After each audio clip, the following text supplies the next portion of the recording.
To Sunday and into Monday. The temperature's rising.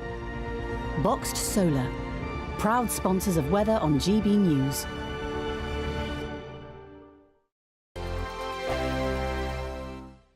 What you get for breakfast is something that, if we do our jobs right, you will wake up to news that you didn't know the night before. It's a conversation. It's not just me and Eamon. We want to get to know you, and we want you to get to know us.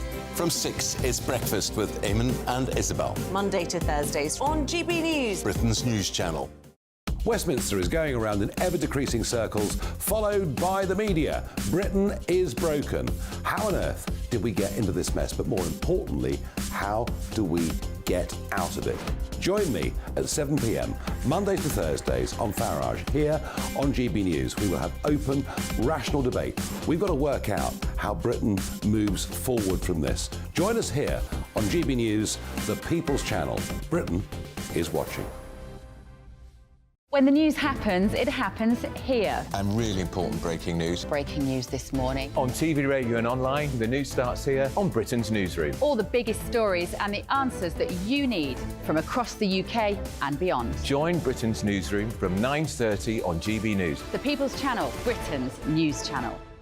Join me, Patrick Christys, Monday to Friday, 3 till 6. We tackle the day's news agenda like you've never seen before. It's high tempo, high octane, the most controversial topics and the best guests. You will not be able to take your eyes and ears off it. I'm not afraid to ask the questions that you really want answered. 3 till 6 p.m, Monday to Friday on GB News, the People's Channel, Britain's news channel.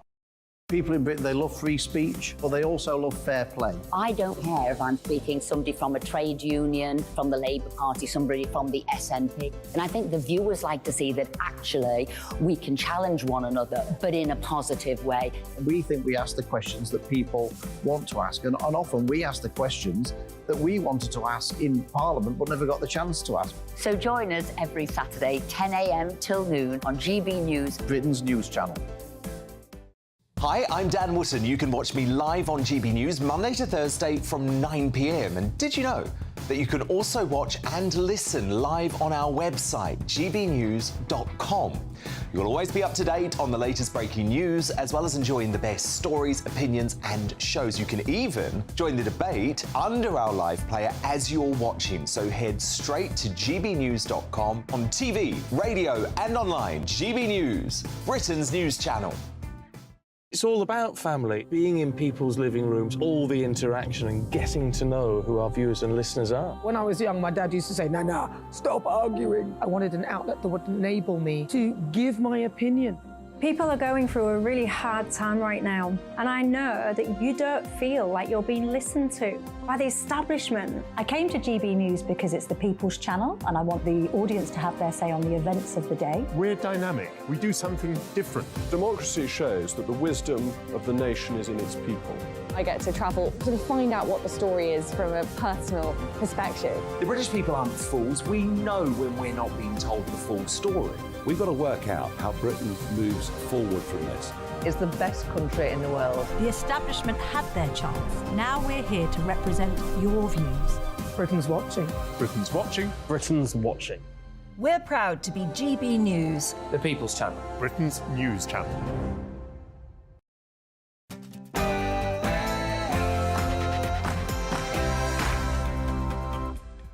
It's 3 p.m, it's Patrick Christys, it's GB News, and we go in with the latest on the Nigel Farage banking saga. Yes, that's right. Were any rules and regs broken? What is the relationship between Coutts and indeed the British press? In other news, the Falklands are British, OK? We fought a war over it. We won that war. The European Union is apparently intent on calling them Las Malvinas. I don't know about you, but I think that is incredibly offensive. Also going to be talking about this. Tobias Ellwood, or should that be Muller Ellwood, has had an absolute PR disaster from going to Afghanistan and essentially, in a roundabout way anyway, praising the Taliban. I think we might have a little clip.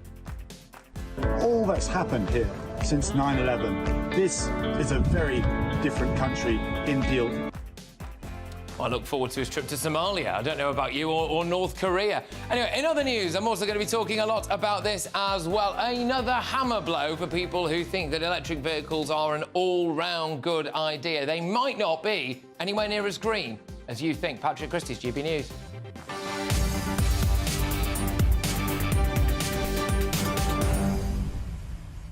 Loads on today. Get the emails coming in thick and fast. gbviews@gbnews.com. Do you feel offended by the European Union seeming intent on calling the Falkland Islands Las Malvinas? But yes, right now, it is your headlines.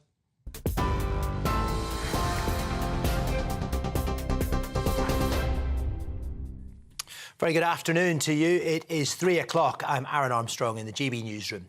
The illegal migration bill has been given royal assent by the King, so it has become law. It gives the Home Office a duty to remove people who arrive in the country illegally to their home country or a safe third country, and that includes unaccompanied children when they turn 18.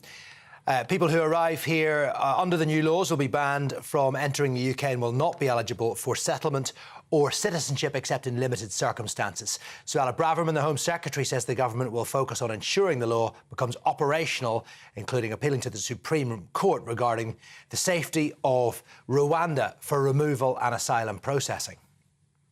Strikes by health workers could end up costing hospital many billions of pounds. That's according to Matthew Taylor, the head of the body that represents NHS organisations, who says they're on red alert for the next 48 hours as senior doctors walk out over pay. He says health leaders are deeply concerned by the impact strikes are having on the ability to reduce waiting lists, improve staff morale and patient satisfaction. Consultants have rejected the government offer of a 6% pay rise. Health Secretary Steve Barclay says they've listened to the BMA's demands.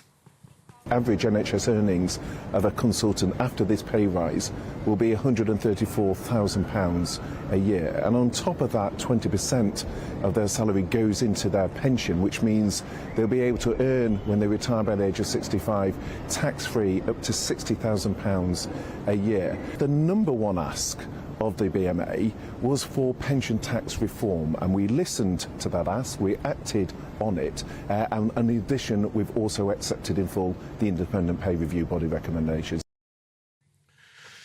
Now, up to 20,000 rail staff are on strike over job security and pay, causing disruption and cancellations across many services. It's the first of 3 days of industrial action. It will affect 14 train companies in England and may also have an effect in Scotland and Wales. Members will also walk out on the next 2 Saturdays, the 22nd and the 29th of July. Drivers in the ASLEF union additionally are banned from doing overtime this week. General Secretary of the RMT, Mick Lynch, says he's hopeful fresh talks with Network Rail will mirror the progress he's making with the London Underground. Let's try and get a deal cooked up that we can try and get back around the table. We're doing that with London Transport right now about what's going on London Underground. We've been in ACAS, the conciliation service, all week. So if we can get the same atmosphere where people are trying to work towards some solutions, perhaps we can do that on National Rail. I'm hoping that maybe London Underground will come up with some proposals that are steps forward, and we can consider that. But if we can do that on both parts of the railway, if you like, we can maybe get some progress. Mortgage rates have fallen for the first time in months, first time since May. Both 2- and 5-year fixed-rate deals are down 0.02% on average. That's according to Moneyfacts, the financial information company. Lenders have factored in better than expected inflation data that was released earlier this week. However, those figures are still higher than their peaks during last year's mini-budget. Supermarkets should be doing more to display prices clearly, as they are currently preventing shoppers from finding the best deals. The Competition and Markets Authority has found retailers could be hampering people's ability to compare products. The watchdog is warning supermarkets to make the necessary changes or risk facing enforcement action, and it's calling on the government to tighten the law around pricing displays. Russia's imposed restrictions on the movements of British diplomats due to what it is calling London's hostile actions. Diplomats, with the exception of the ambassador and 3 other senior diplomats, are now required to give 5 days' notice of any plans to travel beyond a 75-mile radius. Britain's diplomatic representative was summoned to Moscow to be reprimanded for what Moscow said was support for the terrorist actions of Ukraine and for the obstruction of Russian diplomacy in Britain. And voting is well underway in the 3 by-elections that are taking place in England today. The 3 seats are in London, Uxbridge and South Ruislip, in North Yorkshire, that's Selby and Ainsty, and in Somerset, Somerton and Frome. and they've been held by the Tories since 2019.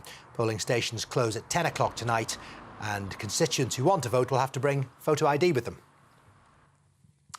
5 whale sharks have been rescued after becoming trapped in fishing nets in waters off sharks to be freed from the nets they were stuck in. Now, every year, millions of marine animals are either killed or injured due to discarding fishing nets, so-called ghost nets.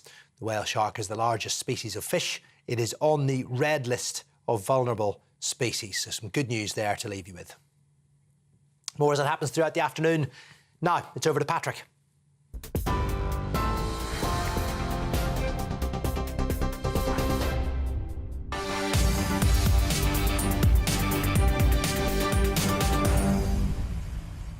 The Falkland Islands are called the Falkland Islands. They are British. The people on the islands want to be British. We fought a war over them and we won. They are ours. But the European Union, which of course includes such international powerhouses as Luxembourg, which is basically the size of a hemorrhoid on a continental prolapse, appears to want it to be called Las Malvinas. Now, of course, I completely understand how the European Union's member states might be confused about the concept of winning a war and what that means. It might be worthwhile having that explained to them. Europe, of course, would be speaking German if it wasn't for us. It is, of course, the Belgian politician Charles Michel who piped up saying the UK is not part of the EU. They are upset by the use of the word Malvinas. And if they were in the EU, perhaps they would have pushed back against it. Short memories, those waffle-baking chocolatiers, haven't they? The British Army ultimately suffered a death toll of around 60,000 in Belgium during World War I. The Australians, 10,000, Canada, 4,750, New Zealand, almost 2,500, South Africa, 510. I am sure his great-grandparents didn't mind the British or us laying claim to overseas territories then, did they? It's also worthwhile noting that when Putin invaded Ukraine, it was Britain who stepped up with hardware and weapons, while the Germans pontificated over sending some helmets. Perhaps they were concerned that there'd be a typo and every single man named Helmut would end up going to the front line. And of course, we couldn't have that, could we? Not after what happened the last time they tried to fight the Russians. Just a reminder that in 2013, the Falkland Islands referendum, 99.8% of islanders voted to be part of the UK family. Again, I understand that continental cabal of questionably corrupt cretins on the EU gravy train might not understand the concept of democracy, but in Britain, we certainly do. They don't like elections in the EU, do they? Or referenda, for that matter. On a serious note, though, calling the Falkland Islands Las Malvinas is a huge mark of disrespect to the 255 British military personnel who died fighting the Argentinians and all those who were wounded both mentally and physically. Rishi Sunak said it was a regrettable choice of words by the EU, but it wasn't regrettable at all. It was deliberate. It was deliberately insulting. It is also incredibly petty. And it's that kind of backstabbing, snivelling, snidey behaviour that made Brits want to leave the European Union. Now, it goes without saying that I would never be that petty or insulting. I would never be that childish. I would always seek to take the higher ground and not retaliate in any way, just in case I offended our European friends, no matter what part of the onion-wearing, siesta-taking, cheese-munching, clog-loving, quite often surrendering bit of the continent they happen to come from.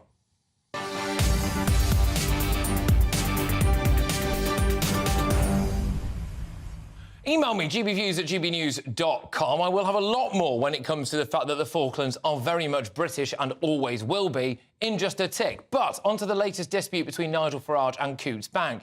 And it's alleged that the chief executive of Coutts' parent company sat next to the BBC's business editor at a dinner the night before he published a story claiming that the GB News presenter was debanked for commercial reasons. Now, that claim, of course, well, frankly, has been debunked, hasn't it? As false and described as concerning by the banking watchdog. I am joined now by GB News' political reporter, Olivia Utley. Olivia, Coutts and their wider family of banks are bang in trouble over this. Well, absolutely. This story gets murkier and murkier the more we hear. Now, it seems to be the case that Coutts not only decided to debank, as they call it, Nigel Farage for political reasons, which is incredibly illiberal, and actually there's a possibility it could be illegal, given that some of the reasons that they gave for debanking him are protected under the Equalities Act. question of illegality and certainly very illiberal indeed.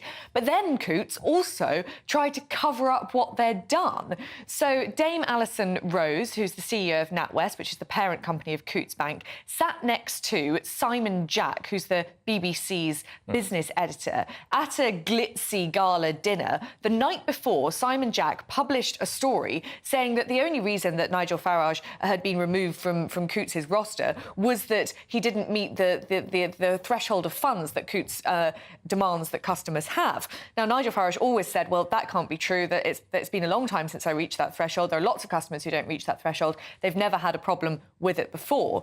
But the BBC were determined to publish a story. The Financial Times published it as well. Now, what conversation took place between Simon Jack and Dame Alison Rose, we don't know. They haven't commented publicly.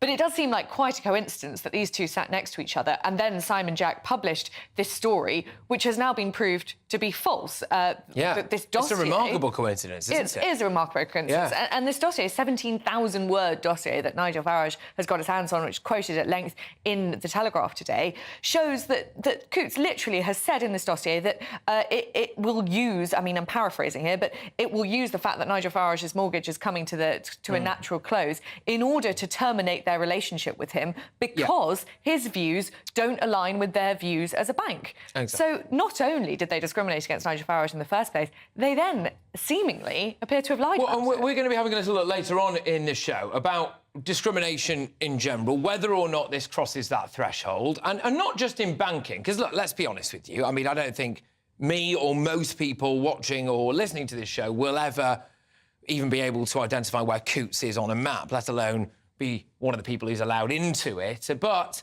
there are risks for me of other companies refusing somebody's custom, potentially because they don't like their views or potentially because they don't like what they've tweeted about something. And I think that could get even more sinister if this actually is the reality of what's going on behind the scenes. Well, absolutely. And I think that the problem is that Nigel Farage claims that he's been turned down by other banks as well. And I've spoken to other individuals who've been turned down for various banks from holding an account. They haven't been told why, but they believe it's for political reasons. Of course, in this day and age, having a bank account is absolutely essential. You know, once upon a time, if you wanted to, you could store all your money in cash under a mattress. Now there are plenty of places which don't take cash at all. So it's not just a question of whether Nigel Farage can hold a bank account with Coutts. It's whether people with political views which might seem unsavoury to a certain segment of the population can hold a bank account at all. No, absolutely. And it is a concern because, like I said before as well, you know, it's not just banks, it's everything. And after my diatribe there about the European Union, you know, would a continental airline, for example, decide that they don't want to fly me to Europe, where, of course, I am going at the weekend. But thank you very, very much, Olivia Utley. Right, I wanted to have a little look behind the curtain of Coutts. What's it really like there? What's the culture like there? And in order to do that, I am joined now by Oliver Lewis, who is a former Coutts employee. Oliver, thank you very, very much. Great to have you on the show. What's it like behind the scenes at Coutts then? Have they got a political bias? Is that representative of the banking industry as a whole, do you think? Well, the first thing to remember is that it is a very old organisation. You know, it's older than the Bank of England. So seriously old organisation. To change anything takes forever. And certainly, I worked in the Chief Executive's office for almost 2 years, 2013 to 2015. I would not have said it had a political culture then. But one thing I find very interesting is that Alison Rose was then the division head of Coutts. Coutts was in something called the Wealth Division. Alison Rose was appointed to look after the Wealth Division, and then she was obviously later appointed to be Group Chief Executive when it was renamed NatWest, obviously formerly was RBS. So I wouldn't have said there was a political agenda as such, but Alison Rose was always very ambitious. It was quite clear that she had her eyes on the top job. And in terms of this story, you know, she really does know Coutts very well because she was responsible for it before she was chief executive. There's always this mystery about Coutts because of its age, it's older than the Bank of England. You know, it's got this mystery of who it banks, who its clients are. And I think she always liked that. OK, look, Oliver, why should your average Joe on the street, who will never accumulate enough wealth to go anywhere near Coutts, why should we care? Well, the first thing to say there is that Coutts has about 100,000 customers, and many of them don't qualify for an account. If you applied today's rules about eligibility, they wouldn't qualify. And yet the bank continues to bank them. So what I found interesting about the Farage story is why they should suddenly decide that, well, we've got probably about 30 or 40,000 clients who don't qualify, but they're happy to keep 39,999 and then decide, well, actually, Nigel Farage, we're going to boot out. Yeah.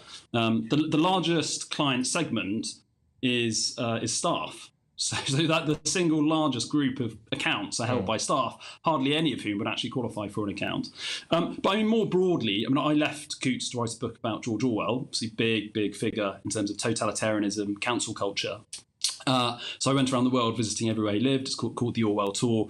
And one of the things that I think is so relevant about Orwell is that he warned us what society would be like if you gave too much power to certain institutions and to certain behaviours and values.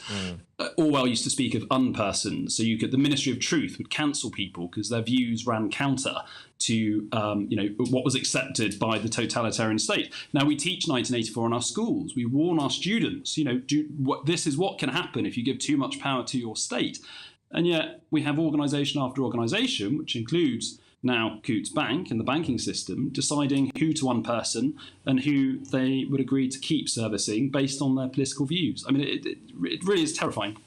Yeah, it is very, very chilling. And even some of the statements in Nigel Farage's Coutts files, such as, we acknowledge completely that there was absolutely nothing criminal, that those... I mean, they are in charge of, I would imagine, at least most of his money. So they will, better than anybody, have been able to see whether or not, Putin was giving him backhanders or anything, which, of course, he wasn't. And so they can acknowledge that nothing was actually going wrong, but they were just articles about whether or not it was. But they would have been ideally placed to have hit back and gone, well, this is absolute rubbish, of course. The other concern that I would have, Oliver, is once you put all your assets in something or you put all your money somewhere, and then the norms and values of a society change, and then potentially the norms and values of that corporation change, and you then don't match those norms and values, you are in a massive position of personal weakness because you have given them everything that you own, and then you are at their mercy, just frankly, whichever way the wind blows.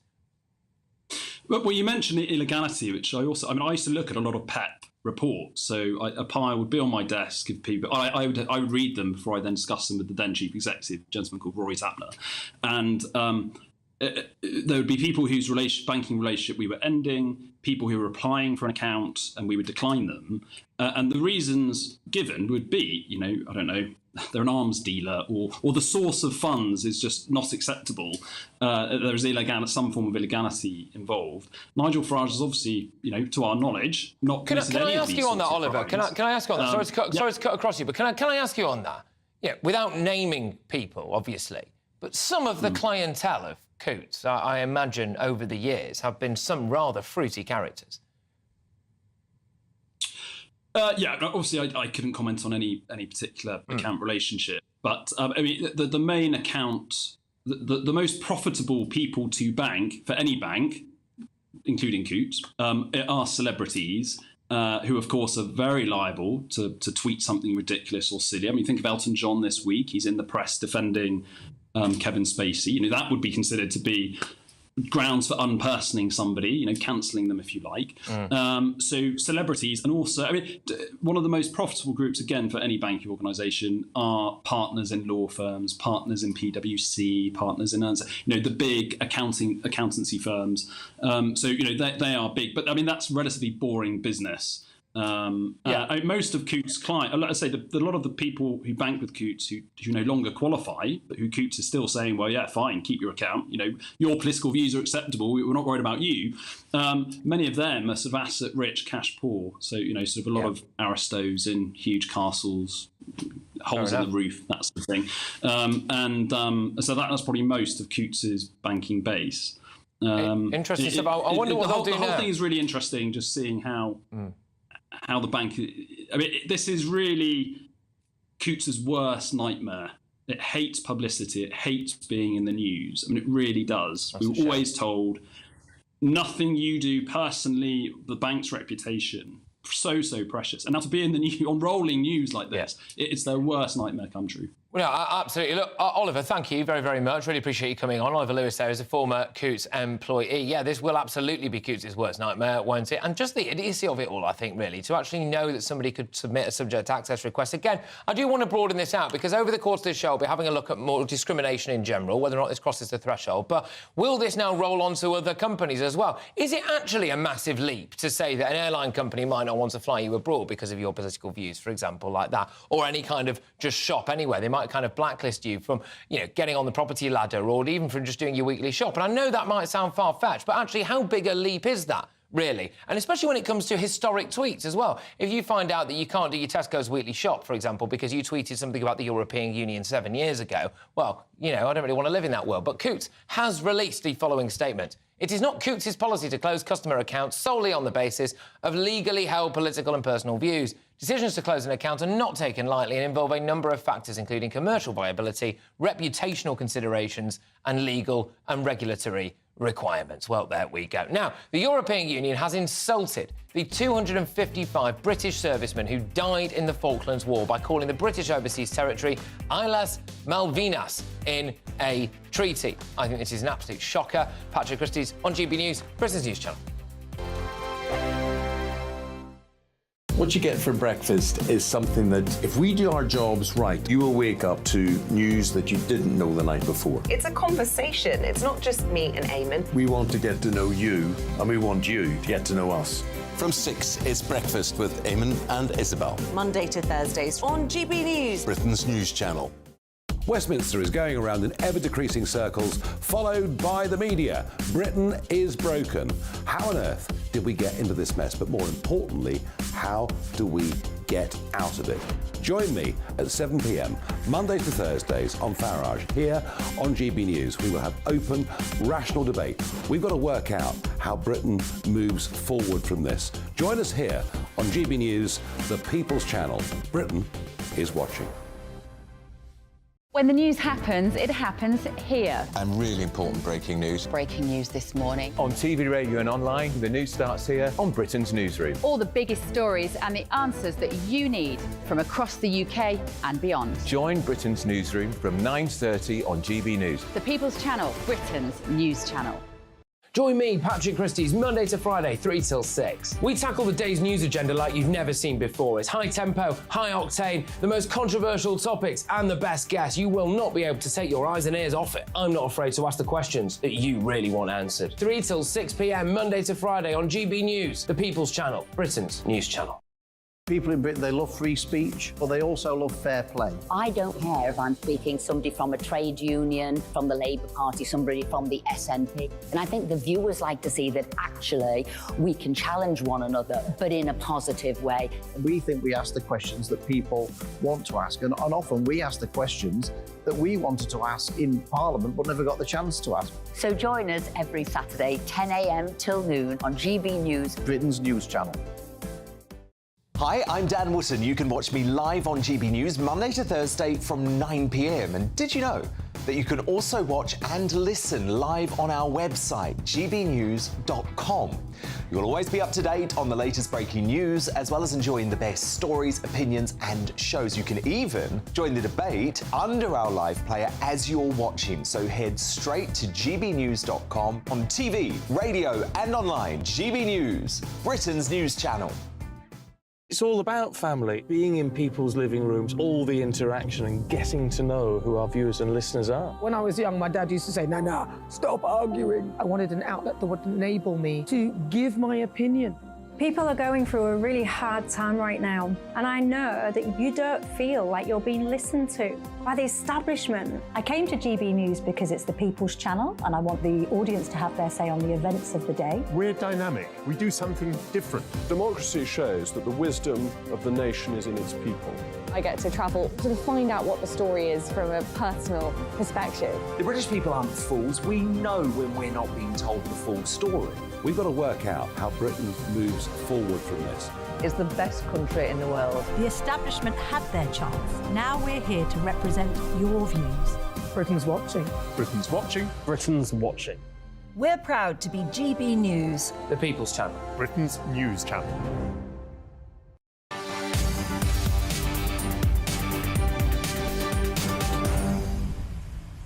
Well, very shortly, I will show you a video that you will have to see to believe, where senior Tory MP Tobias Ellwood, or should that now be Muller Ellwood, praises the Taliban.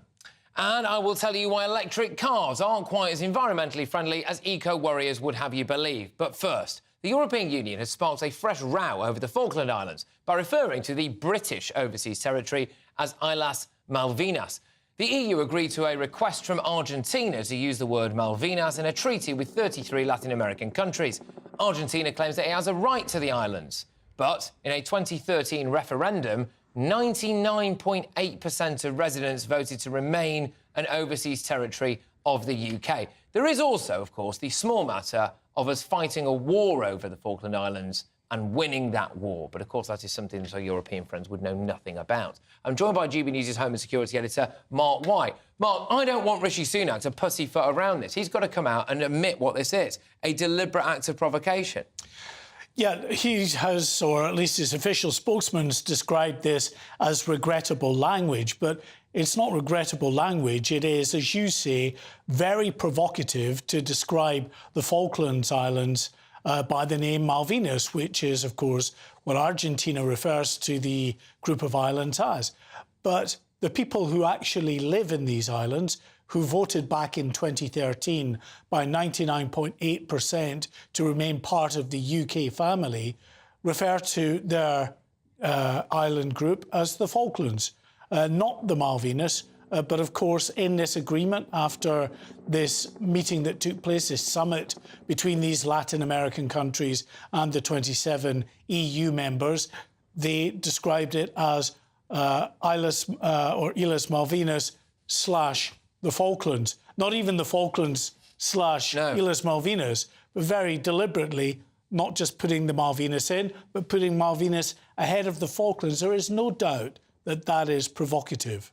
Yeah, no, 100% it is provocative, and it's yet another example of the kind of slippery, backstabbing, snidey behaviour of the European Union that made so many Brits decide that they wanted to leave that cabal, I think, really. But the Argentinians, are they claiming this as some kind of moral victory?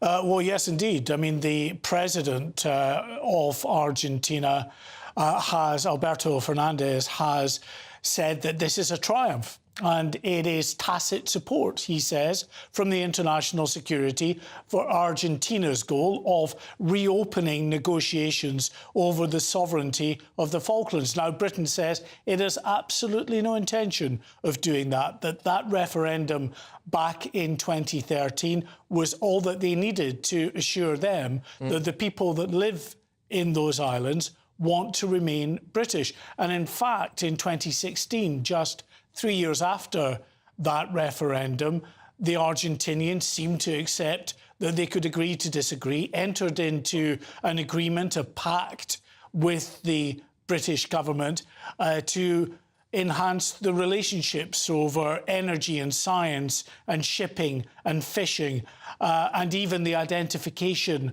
of their own service personnel who were killed in the conflict. That they ripped up in May of this year because they want to open these sovereignty talks. They're not going to get anywhere, according to James Cleverly, our Foreign Secretary.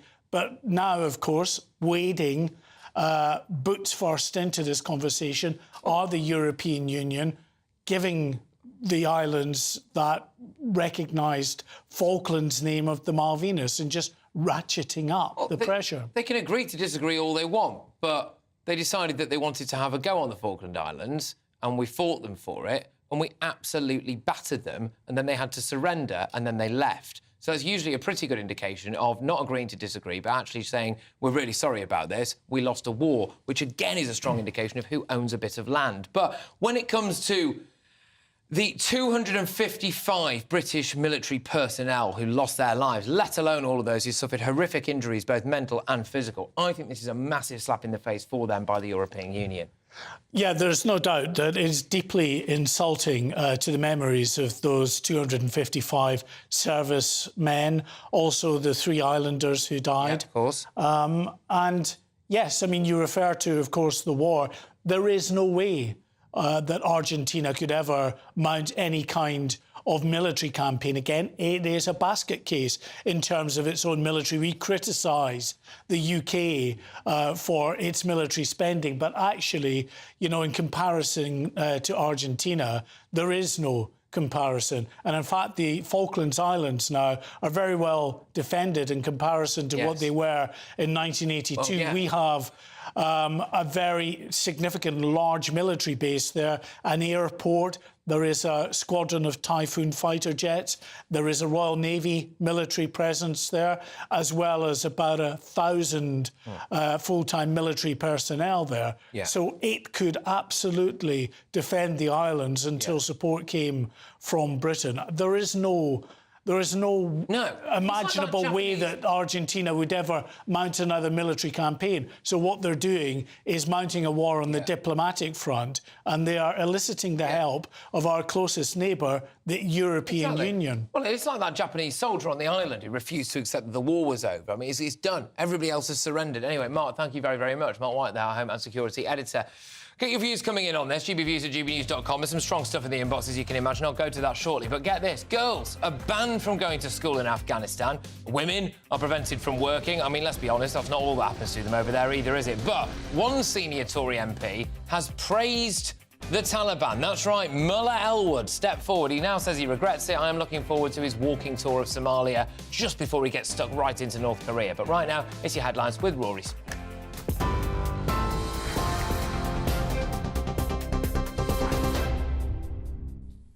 Thank you very much, Patrick. The illegal migration bill has been given royal assent by the King, meaning the legislation has become law. It means that people who come to the UK legally will not have a right to stay and will be liable to either be returned home country or relocated to a safe third country. The NHS is on red alert for the next 48 hours as senior doctors walk out after rejecting a 6% pay rise. Matthew Taylor, the head of the body that represents NHS organisations, says strikes could end up costing hospitals billions of pounds. Mortgage rates have fallen for the first time since May. Both 2- and 5-year fixed rate deals are down 0.02% on average, according to Moneyfacts. But those figures are still higher than their peaks during last year's mini-budget. That's you up to date, but you can get more on all of those stories by visiting our website. That is gbnews.com. Direct Bullion sponsors the Finance Report on GB News for gold and silver investment.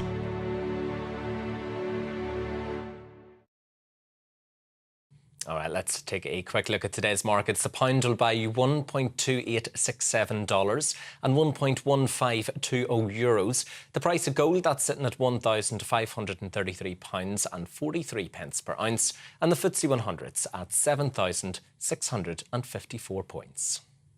Direct Bullion sponsors the Finance Report on GB News for gold and silver investment. The temperature's rising. Boxed Solar, proud sponsors of weather on GB News.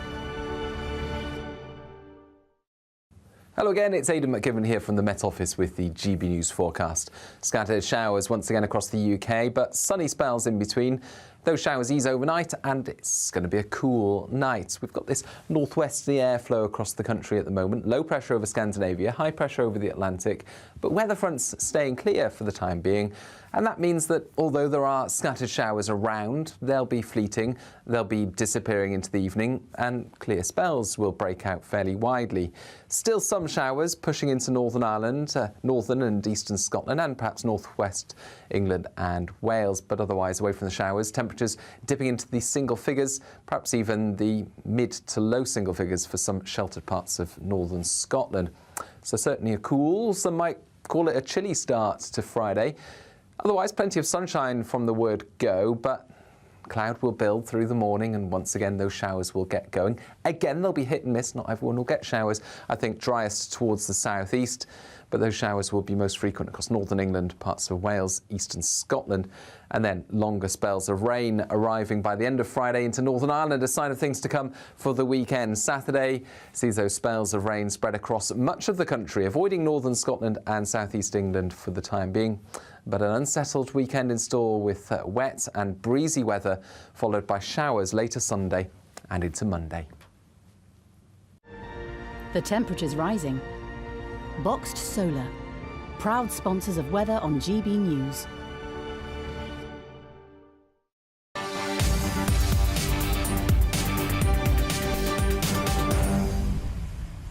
Well, now to some extraordinary comments from Tory MP Tobias Ellwood, who has, it would appear, praised the Taliban. His role as chair of the influential Defence Select Committee is now under threat after he said Afghanistan had improved since the Taliban retook power in 2021.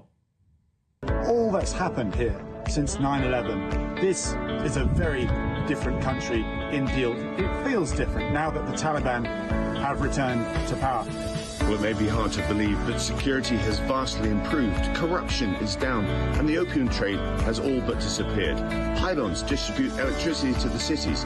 Solar panels are now everywhere, powering irrigation pumps, allowing more crops to grow. It's the music for me, I think. It's the music. Hashtag visit Afghanistan. Yeah, all right, OK. I mean, the Taliban. Where do you even begin, really? Tobias Ellwood has apologised for his comments and has deleted the video from his Twitter feed, but 4 members of the Defence Select Committee have submitted a no-confidence motion, and I am not surprised.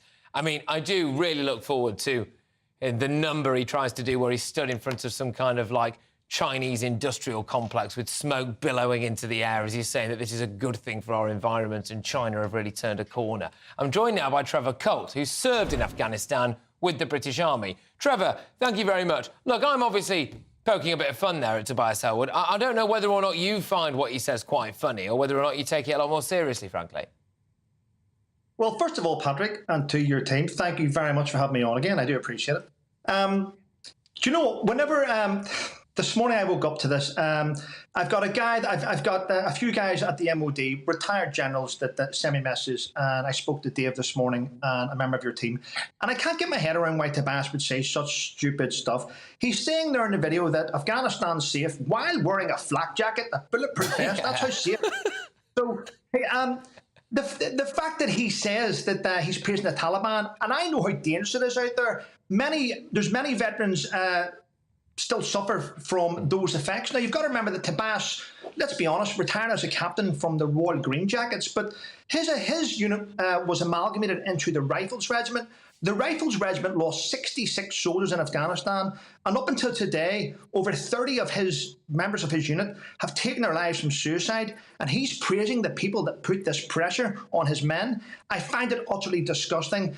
And Afghanistan's not a safe place. Don't get me wrong. I'm sure he let people know that he was arriving and it was all safe for him to walk around. But it's certainly not safe for us. It's certainly not safe for the locally employed contractors that we had out there that still fear. I mean, you've got to bear in mind the Taliban chased down and killed dozens, if not hundreds, of workers that work with ISAF and the coalition forces. I find it stunning that he says this. This is a guy who basically retired as a captain, who's now a colonel in the reserves, who heads up a brigade called 7-7 Brigade, which job it is to get rid of misinformation and disinformation. But at the same time, Patrick, Tobias Ellwood blocks and gets rid of any veterans who criticise or say anything to fix our veterans community. Here we have a guy who is praising our enemy, at the same time giving away purposely built service accommodation to Taliban, to Iraqis, to Afghans, while our own men and women sleep on the streets. This is a guy, Patrick, in my opinion, should resign as the chair of the Defence Select Committee, as he is no longer representing of our nation and our military assets. You, at some point, anyway, quite literally looked the Taliban in the eye. Do you believe that there is any chance that they are now a reformed bunch? Patrick, they went back to the way they are. The answer is no. They went back, you know, we went out there Because, well, let's be honest, we went to Afghanistan because of what Saudi Arabia did to America. We didn't go to Saudi Arabia.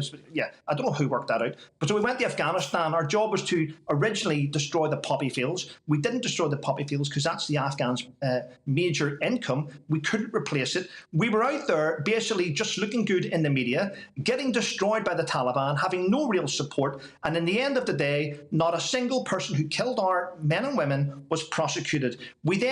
Joe Biden then handed them all the military might in the world, left behind our back, and now we're saying how good they are.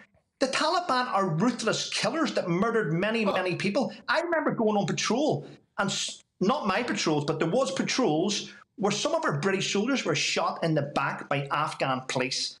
Well, there you go. That sums it up. And also, what I would say is, if Tobias Ellwood really does believe that, then anybody who comes across the channel in a dinghy saying that they are from Afghanistan, surely we can just send them back, because according to Tobias, it's a lovely place. In fact, I'm thinking about going there on holiday, by the looks of things.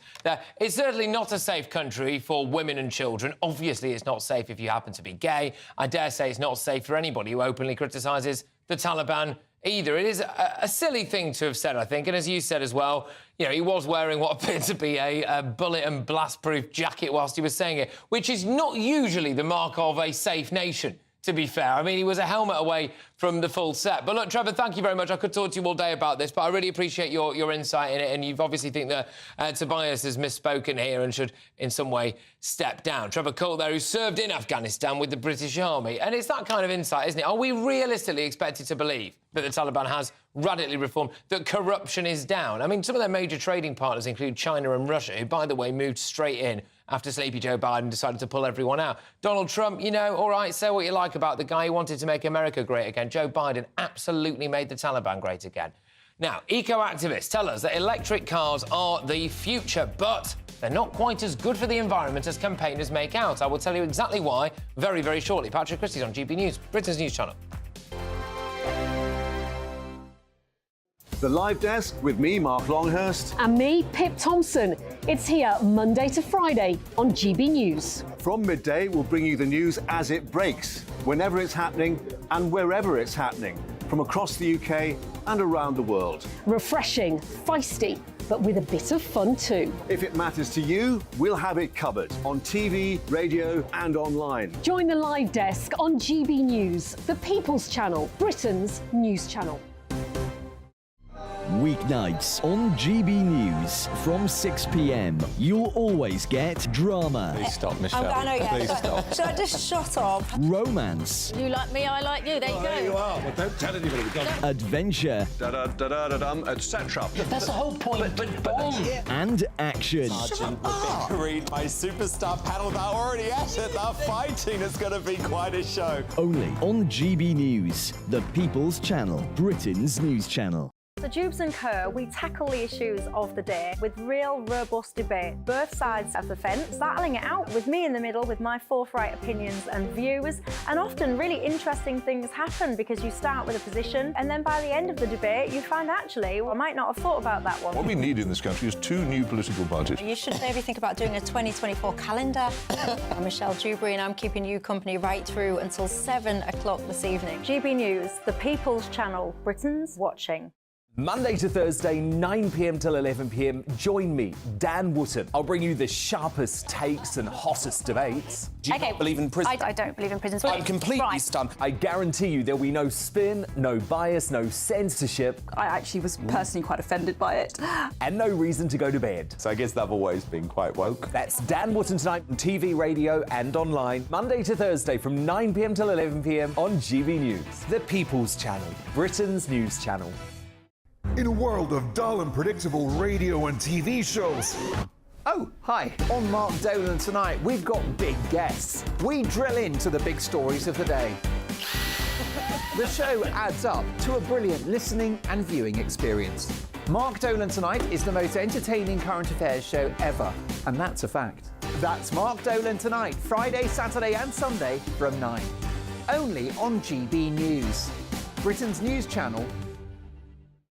Like all families, we have arguments every now and then, but actually we agree on what the mission of GB News is, and that's the most fundamentally important thing. GB News provides the kind of platform that lets all voices be heard. We don't hold back. We're free to say what we really think. Just because some people who live in a tiny little Westminster bubble think that their particular story is important, that's not the most important story for me. And often they will be difficult stories, stories that you won't find on the establishment media. Because what people think in the north of England may be very different to what they're thinking in their home counties. We're going to carry on telling the world what life is really like for households up and down the UK. We love to be in your car, in your kitchen as you're having your breakfast. Whatever you're doing, you are part of the show. If it matters to you, it matters to us. Britain's watching. Britain's watching. Britain's watching. We're proud to be GB News, The People's Channel. Britain's news channel.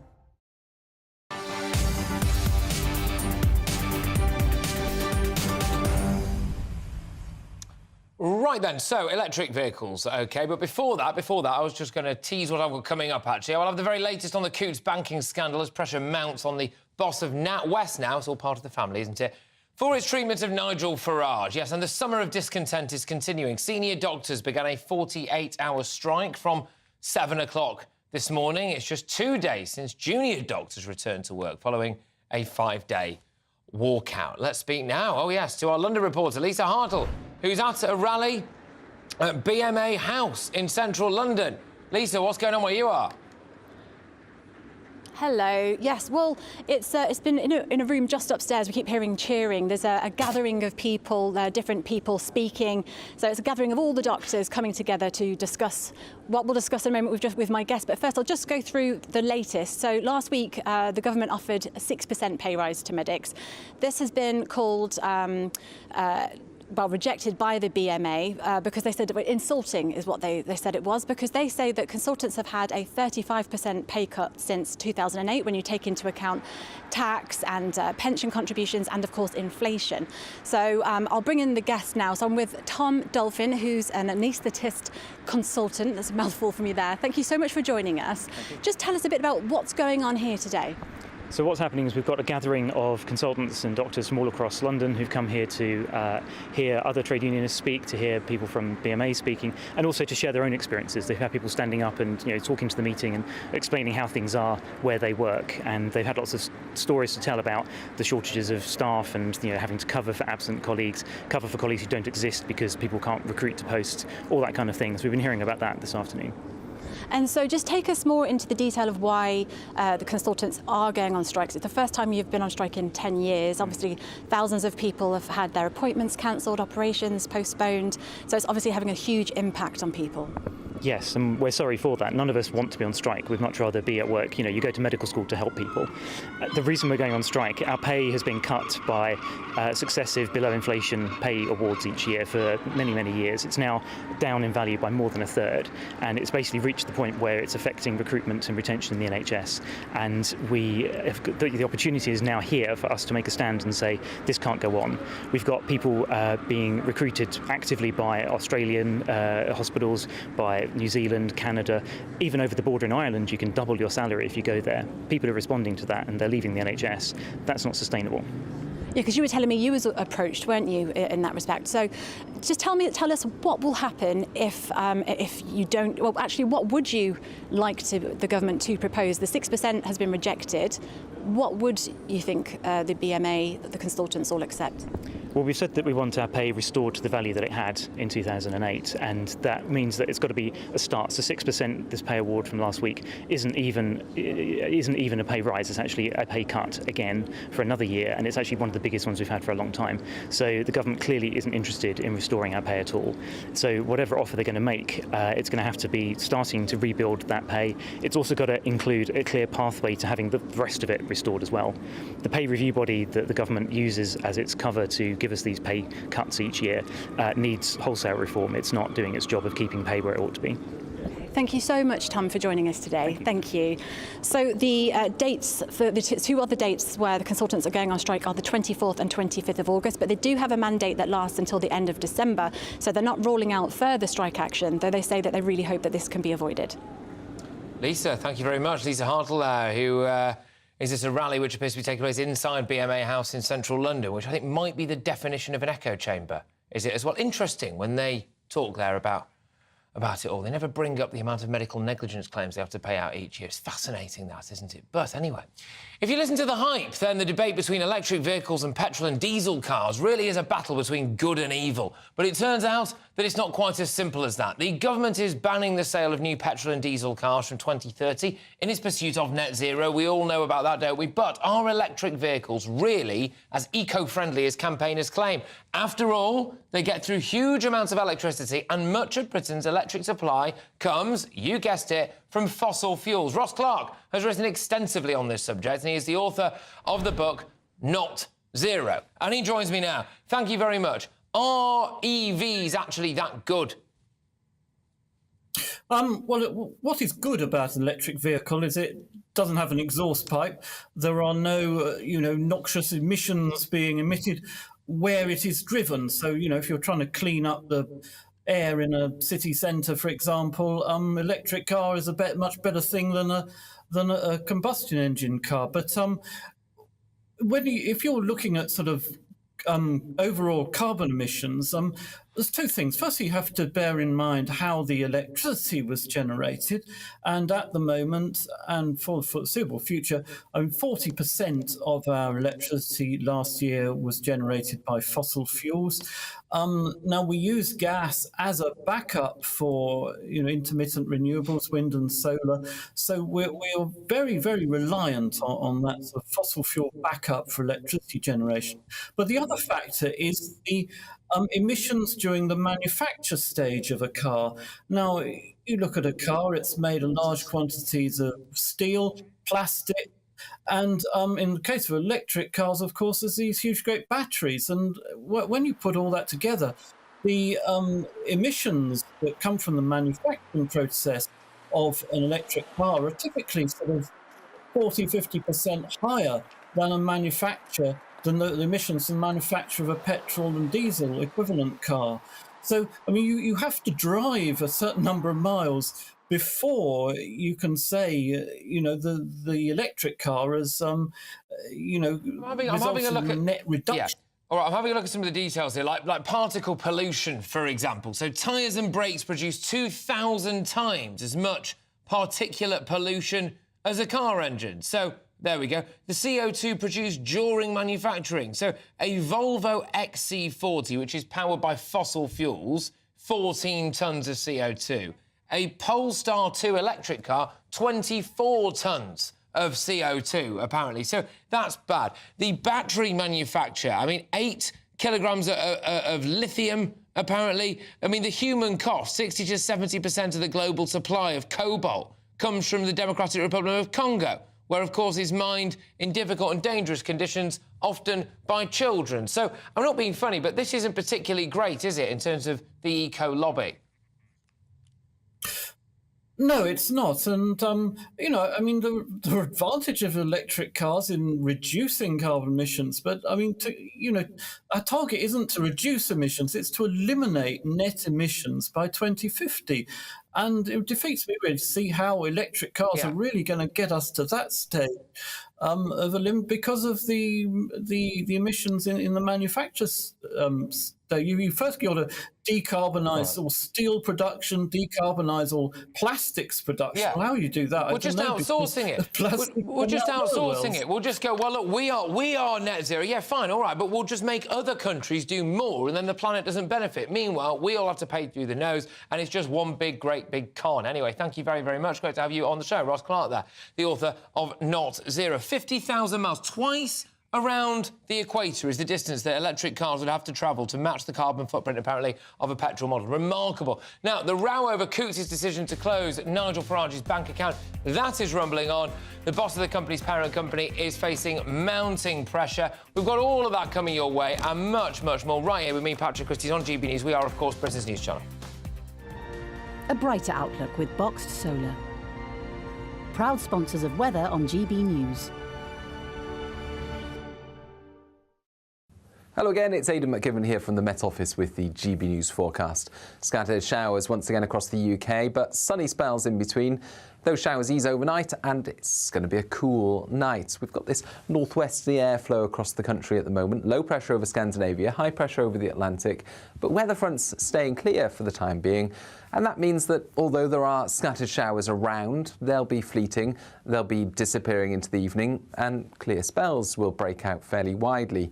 Still some showers pushing into Northern Ireland, northern and eastern Scotland, and perhaps northwest England and Wales, but otherwise away from the showers. Temperatures dipping into the single figures, perhaps even the mid to low single figures for some sheltered parts of northern Scotland. So certainly a cool, some might call it a chilly start to Friday.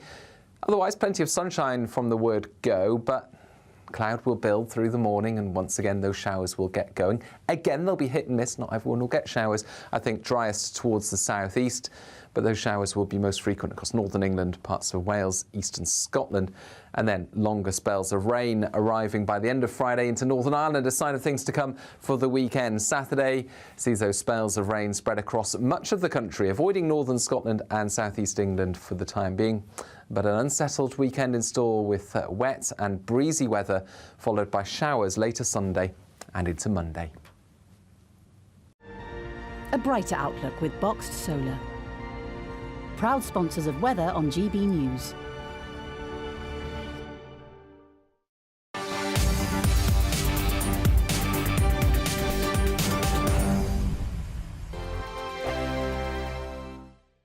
What you get for breakfast is something that, if we do our jobs right, you will wake up to news that you didn't know the night before. It's a conversation. It's not just me and Eamon. We want to get to know you, and we want you to get to know us. From 6, it's Breakfast with Eamon and Isabel. Monday to Thursdays on GB News. Britain's news channel. Westminster is going around in ever-decreasing circles, followed by the media. Britain is broken. How on earth did we get into this mess? But more importantly, how do we get out of it? Join me at 7 p.m, Monday to Thursdays on Farage, here on GB News. We will have open, rational debate. We've got to work out how Britain moves forward from this. Join us here on GB News, the People's Channel. Britain is watching. When the news happens, it happens here. And really important breaking news. Breaking news this morning. On TV, radio and online, the news starts here on Britain's Newsroom. All the biggest stories and the answers that you need from across the UK and beyond. Join Britain's Newsroom from 9:30 on GB News. The People's Channel, Britain's news channel. Join me, Patrick Christys, Monday to Friday, 3 till 6. We tackle the day's news agenda like you've never seen before. It's high tempo, high octane, the most controversial topics and the best guests. You will not be able to take your eyes and ears off it. I'm not afraid to ask the questions that you really want answered. 3 till 6 p.m, Monday to Friday on GB News, the People's Channel, Britain's news channel. People in Britain, they love free speech, but they also love fair play. I don't care if I'm speaking somebody from a trade union, from the Labour Party, somebody from the SNP. And I think the viewers like to see that actually we can challenge one another, but in a positive way. We think we ask the questions that people want to ask, and often we ask the questions that we wanted to ask in Parliament but never got the chance to ask. So join us every Saturday, 10 a.m. till noon on GB News, Britain's news channel. Hi, I'm Dan Wootton. You can watch me live on GB News Monday to Thursday from 9 p.m. And did you know that you can also watch and listen live on our website, gbnews.com? You'll always be up to date on the latest breaking news, as well as enjoying the best stories, opinions and shows. You can even join the debate under our live player as you're watching. So head straight to gbnews.com on TV, radio and online. GB News, Britain's news channel. It's all about family, being in people's living rooms, all the interaction and getting to know who our viewers and listeners are. When I was young, my dad used to say, "Nana, stop arguing." I wanted an outlet that would enable me to give my opinion. People are going through a really hard time right now, and I know that you don't feel like you're being listened to by the establishment. I came to GB News because it's the People's Channel, and I want the audience to have their say on the events of the day. We're dynamic. We do something different. Democracy shows that the wisdom of the nation is in its people. I get to travel to find out what the story is from a personal perspective. The British people aren't fools. We know when we're not being told the full story. We've got to work out how Britain moves forward from this. It's the best country in the world. The establishment had their chance. Now we're here to represent your views. Britain's watching. Britain's watching. Britain's watching. We're proud to be GB News. The People's Channel. Britain's news channel.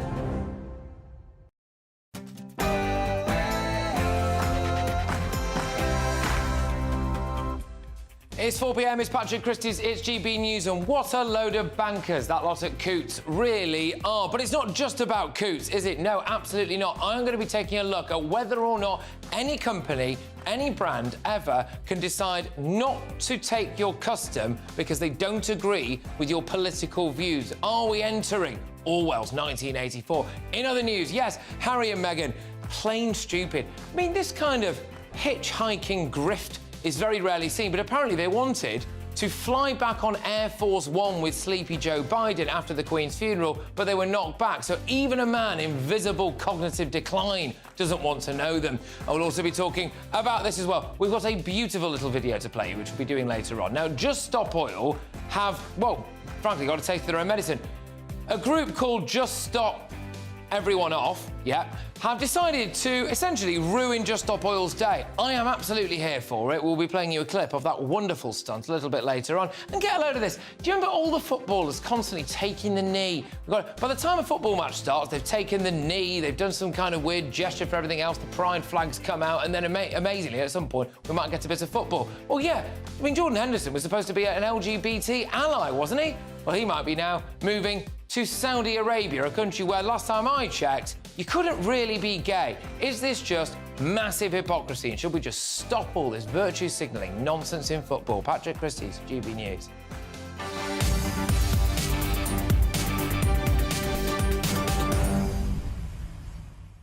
Yes, we'll get your views coming in thick and fast. GBviews at gbnews.com. There's rather a lot to go out there, so without further dither and delay, it's your headlines.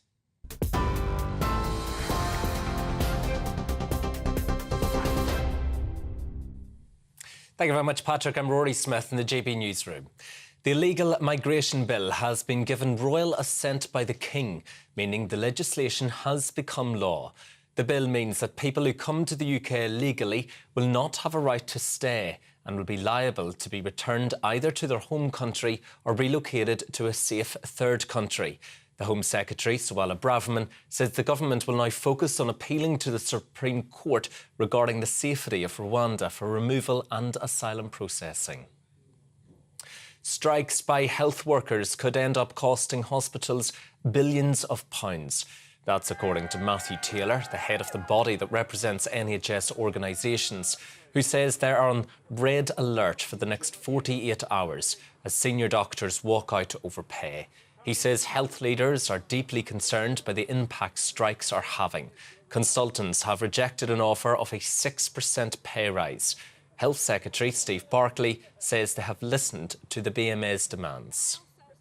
Average NHS earnings of a consultant after this pay rise will be £134,000 a year. And on top of that, 20% of their salary goes into their pension, which means they'll be able to earn, when they retire by the age of 65, tax-free up to £60,000 a year. The number one ask of the BMA was for pension tax reform, and we listened to that ask, we acted on it, and in addition we've also accepted in full the independent pay review body recommendations.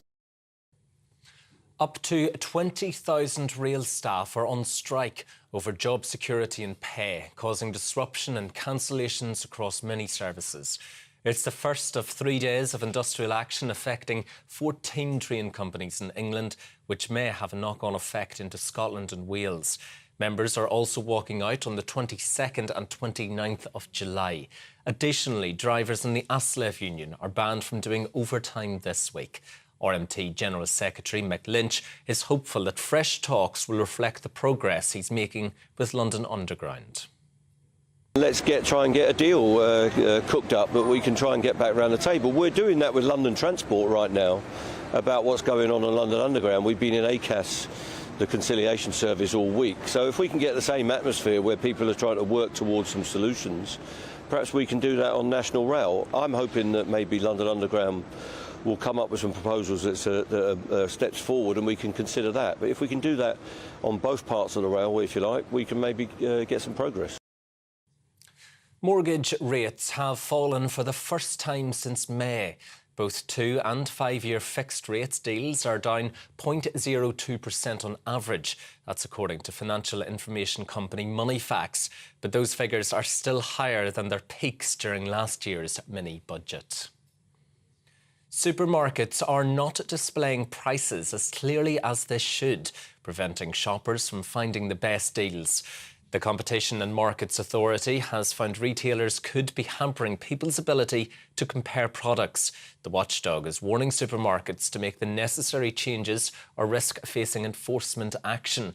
It's calling on the government to tighten the law around pricing display. Russia has imposed restrictions on the movements of British diplomats due to what it is calling London's hostile actions. Diplomats, with the exceptions of the ambassador and 3 other senior diplomats, are now required to give 5 days' notice of any plans to travel beyond a 75-mile radius. Britain's diplomatic representative was summoned to Moscow to be scolded for what Moscow said was support for the terrorist actions of Ukraine and for the obstruction of Russian diplomacy in Britain. Voting continues in the 3 by-elections taking place in England today. All 3 seats in Uxbridge and South Ruislip, Selby and Ainsty and Somerton and Frome have been held by the Conservatives since the last general election in 2019. Polling stations close tonight at 10 o'clock. Constituents are being reminded to bring photo ID with them. 5 whale sharks have been rescued after becoming trapped in fishing nets in ocean waters off Indonesia and Papua New Guinea. Underwater footage shows the divers cutting and pulling away the so-called ghost nets and gently freeing whale sharks. Every year, millions of marine animals are either killed or injured due to discarded fishing nets. The whale shark is the largest species of fish and is on the red list of vulnerable species. This is GB News. We'll bring you more as it happens now, though. Back to Patrick.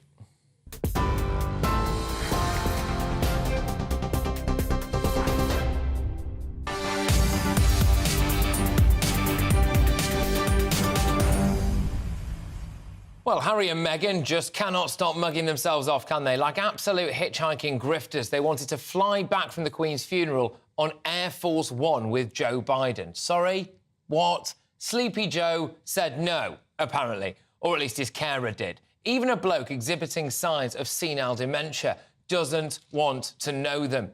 Did those environmental-loving charlatans really want to take a long-haul flight on the world's largest private jet? Now, the cynic in me would say that Harry and Meghan wanted to use the Queen's death as a way of networking with American elites, but surely they are not actually that awful. Can you imagine, though, being that arrogant, thinking that you can just call up the President of the United States asking to hop on board his plane? Who do these two think they are? I mean, laying the world's greatest ever monarch to rest was depressing enough, but being trapped in an airtight, glorified tin can with whinge and ginge for 8 hours would probably be enough to tip anyone over the edge, wouldn't it? What would they even talk about? Meghan's acting career? That'd fill about 30 seconds. Harry's massive daddy issues? Now, that's enough material for a round-the-world cruise. Talking of Harry's book, where? Apparently, you can't actually give it away these days. As holiday season approaches, tourists would rather read the small print on the back of the sun cream lotion than soak in his dribbling self-pity. On the Beach, the online tour operator, said it has received many discarded copies of the Duke of Sussex's autobiography from resorts in Spain, Turkey and Greece. The company's chief customer officer said that her team had, quote, never witnessed anything quite like it. So, his book is, quite literally, going spare. I've got an idea for all of those unwanted copies, though, what we can do with them. Just stack them in a field somewhere in southern Spain and let the global warming he claims to care so much about incinerate them.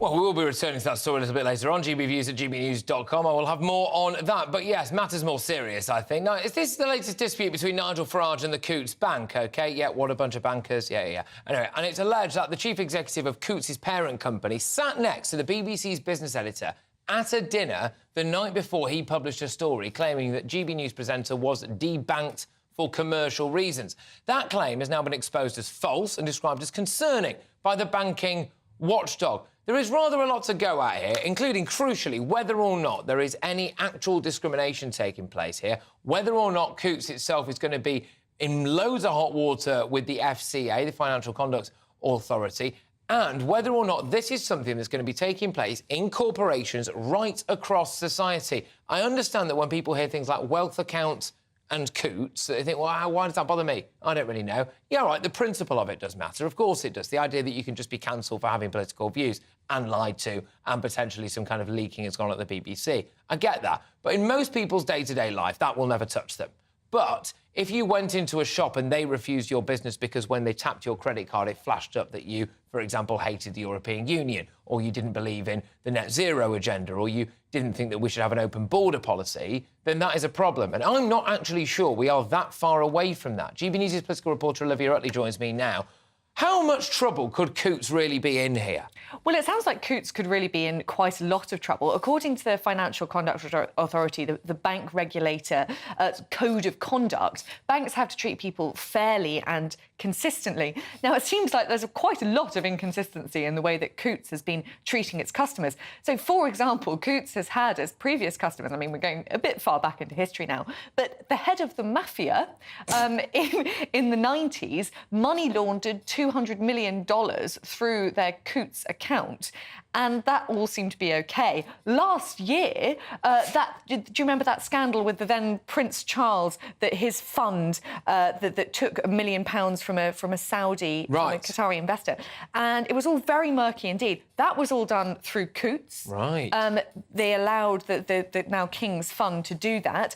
We also had General Pinochet was a Coutts customer. He was responsible for the death of 3,000 people. So I think there is a case. Interesting where their values lie on these things, isn't it? Well, yeah. So I think, you know, there could be a case to be made. We'll have to see what happens. I haven't looked into the exactly how the Financial Conduct Authority code works, but you could argue that there has been inconsistency. You know, previously Coutts doesn't seem to discriminate against people it doesn't like. Presumably it doesn't like General Pinochet because of their political views. So why have they decided to pick on Nigel Farage? There's also a question mark, I mean, no more than a question mark, over whether there is a possibility that they could have broken the Equalities Act, because under the Equalities Act, gender-critical beliefs, that's trans-exclusionary feminism, that it can also be called, people who don't believe that you can change your gender.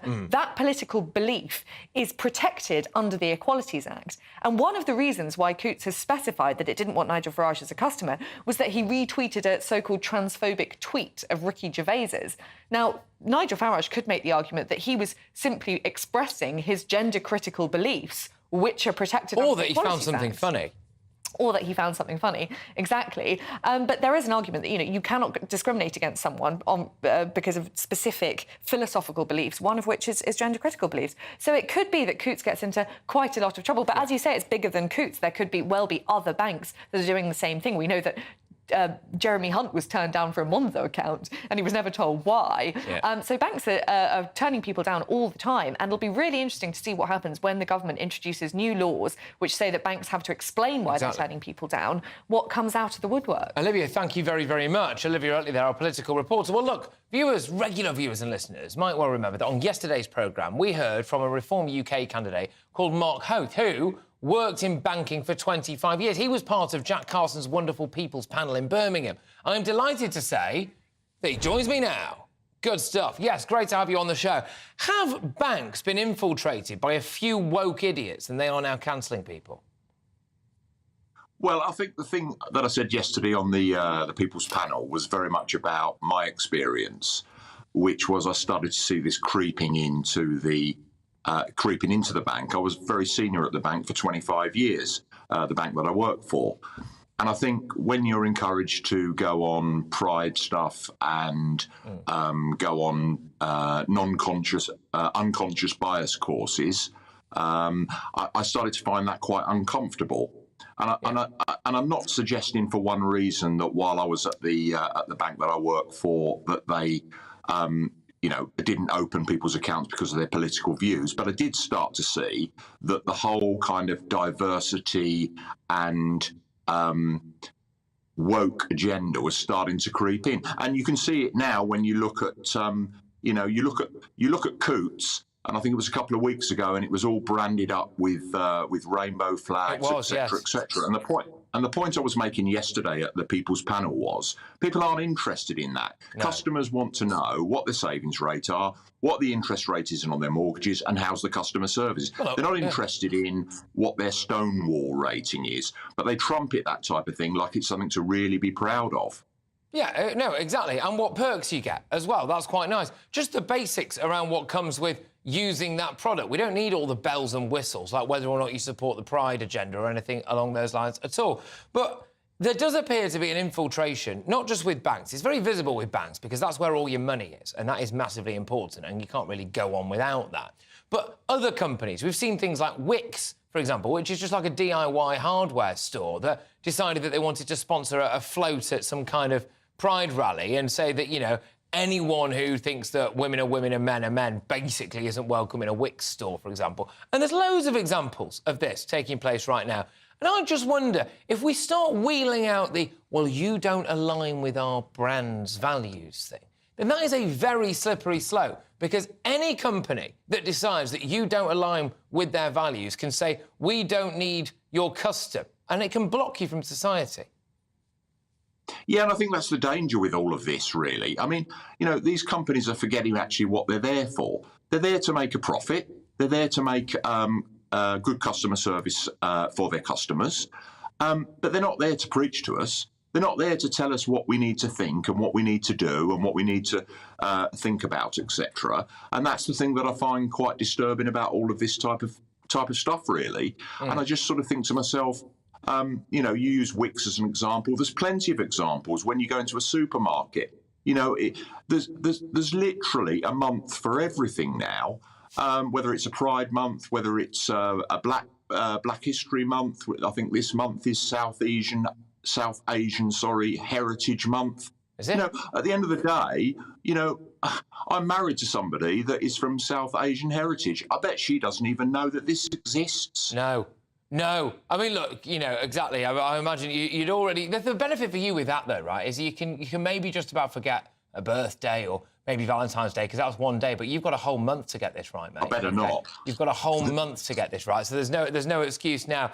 Absolutely. Is the culture, though, in banks actually just really hypocritical? I mean, I've got quite a few mates who work in the banking sector, and I would politely suggest that their moral compass is not necessarily that great. Their values appear to centre around going out and getting absolutely steaming and potentially doing something else other than just drinking and, yeah, living the high life, really. I wouldn't really say that virtue signalling was at the forefront of their agenda. So in that sense, is it all just complete hypocritical rubbish anyway? It is, yeah, because the thing is, the problem with this is it's driven from the top. And as we've seen with the NatWest Group, you know, she's obviously a very woke individual who obviously controls Coutts. And the thing is, if you want to get up on the ladder and you challenge these, what's the word, that you challenge this narrative, the chances are that you won't get very far. Now, I was fortunate enough that I was high enough up, to actually not really care whether I went any further at all. But, you know, people that are looking to get on the ladder and climb up, if they start to challenge this narrative, then they'll probably find themselves not getting very far. This is the other thing. It's one thing about customers. It's the other thing about these major, massive employers. And I would say that the same goes right across our public sector. If you're in teaching at the moment and you happen to be an openly conservative, you know, how does that stand you in good stead, for example, when you're looking for promotions, etc.? Similarly with the NHS. What about in a variety of other employers at the moment? Do you adhere to their brand values? So forget about whether or not a bank can actually shut your wealth account down, which, let's be honest, is very annoying, and it is a very good point to zone in on, but as I keep saying, affects very few people, because normally people are never going to see that amount of money, right? But it is the other stuff. If you're just in work and in your job, and that company that you work for is saying, we're celebrating Black History Month today, we'd like a picture with all of our staff where you're all taking the knee. Is that all right? And you go, well, I don't really want to take the knee. My family's never really had any issues with the old slave trade stuff and everything. Well, then what happens the next time the promotions come round? You know, it's not happening for you, is it? And this is the kind of the not-so-subtle censorship of people right across society now, I would argue. Yeah, exactly. And I think that's one of the problems. You know, to use your example, Patrick, that if you were to asked people, you know, particularly a couple of years ago during Black Lives Matter, if you'd take the knee, you know, the vast majority of people don't want to take the knee. But if you were in a situation at that time in particular where you refused, you'd probably be branded as racist. And, you know, from my experience when I was working, as I say, at my previous employer, you know, I don't think anybody in that place would call me racist because I actively promoted ethnic minorities being promoted, and I still speak to quite a lot of them now around, you know, how they're getting on, etc., etc. But if they'd have come to me and said, would you take the knee? I'd say, no, I'm not, because I don't believe in it. But also, I don't believe in taking the knee to anybody. But also half the people, and it's a story that we're going to cover a little bit later on, the footballers now that are wearing the rainbow armbands, right, or taking the knee before games or participating in another form of circus that has happened before they can try and kick a ball into the back of the net.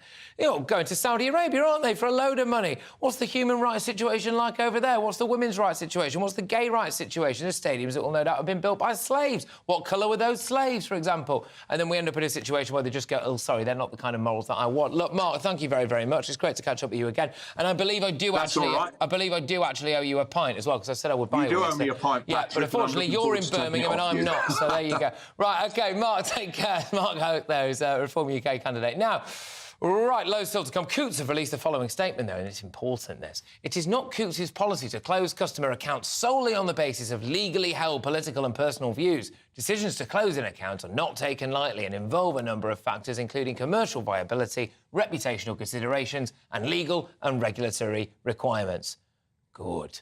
Now, you can get loads more on that story on our website, gbnews.com. It is the fastest-growing national news site in the country, which, of course, you all know about now. It's the best place for big opinion and all the latest breaking news. And we are also campaigning to stop the UK becoming a cashless society. Vitally important in the current climate, I think we can all agree. The campaign is called Don't Kill Cash. It is proving hugely popular. We now have 228,000 of you wonderful people having signed it, so thank you, everybody. The petition is on our website, gbnews.com/cash, or if you've got a smartphone, you will see that QR code on your screen right now. Just hold your phone over it, and you know what? Your phone will basically do the rest. Don't kill cash. Get a load of this, though. Harry and Meghan, well, they tried to blag a trip home after the Queen's funeral on Air Force One. They've got some cheek, haven't they? I mean, massive, massive hitchhiking grifters, surely. Patrick Christys on GB News, Britain's news channel. The Live Desk with me, Mark Longhurst. And me, Pip Thompson. It's here Monday to Friday on GB News. From midday, we'll bring you the news as it breaks, whenever it's happening and wherever it's happening, from across the UK and around the world. Refreshing, feisty, but with a bit of fun too. If it matters to you, we'll have it covered on TV, radio and online. Join the Live Desk on GB News, the People's Channel, Britain's news channel. Weeknights on GB News from 6 p.m. You'll always get drama. Please stop, Michelle. I know, yeah. Please stop. Should I just shut up? Romance. You like me, I like you. There you go. There you are. Well, don't tell anybody. Adventure. Etc. That's the whole point. To read my superstar panel that are already at it. They're fighting. It's going to be quite a show. Only on GB News, the People's Channel, Britain's news channel. So Jubes and Co, we tackle the issues of the day with real, robust debate, both sides of the fence, battling it out with me in the middle with my forthright opinions and views. And often really interesting things happen because you start with a position and then by the end of the debate you find actually, well, I might not have thought about that one. What we need in this country is 2 new political parties. You should maybe think about doing a 2024 calendar. I'm Michelle Dewberry and I'm keeping you company right through until 7 o'clock this evening. GB News, the People's Channel, Britain's watching. Monday to Thursday, 9 p.m. till 11 p.m. Join me, Dan Wootton. I'll bring you the sharpest takes and hottest debates. Do you not believe in prison? I don't believe in prison. I'm completely stunned. I guarantee you there'll be no spin, no bias, no censorship. I actually was personally quite offended by it. And no reason to go to bed. So I guess they've always been quite woke. That's Dan Wootton tonight on TV, radio and online. Monday to Thursday from 9 p.m. till 11 p.m. on GB News. The People's Channel, Britain's news channel. In a world of dull and predictable radio and TV shows. Oh, hi. On Mark Dolan tonight, we've got big guests. We drill into the big stories of the day. The show adds up to a brilliant listening and viewing experience. Mark Dolan Tonight is the most entertaining current affairs show ever, and that's a fact. That's Mark Dolan Tonight, Friday, Saturday and Sunday from 9. Only on GB News, Britain's news channel.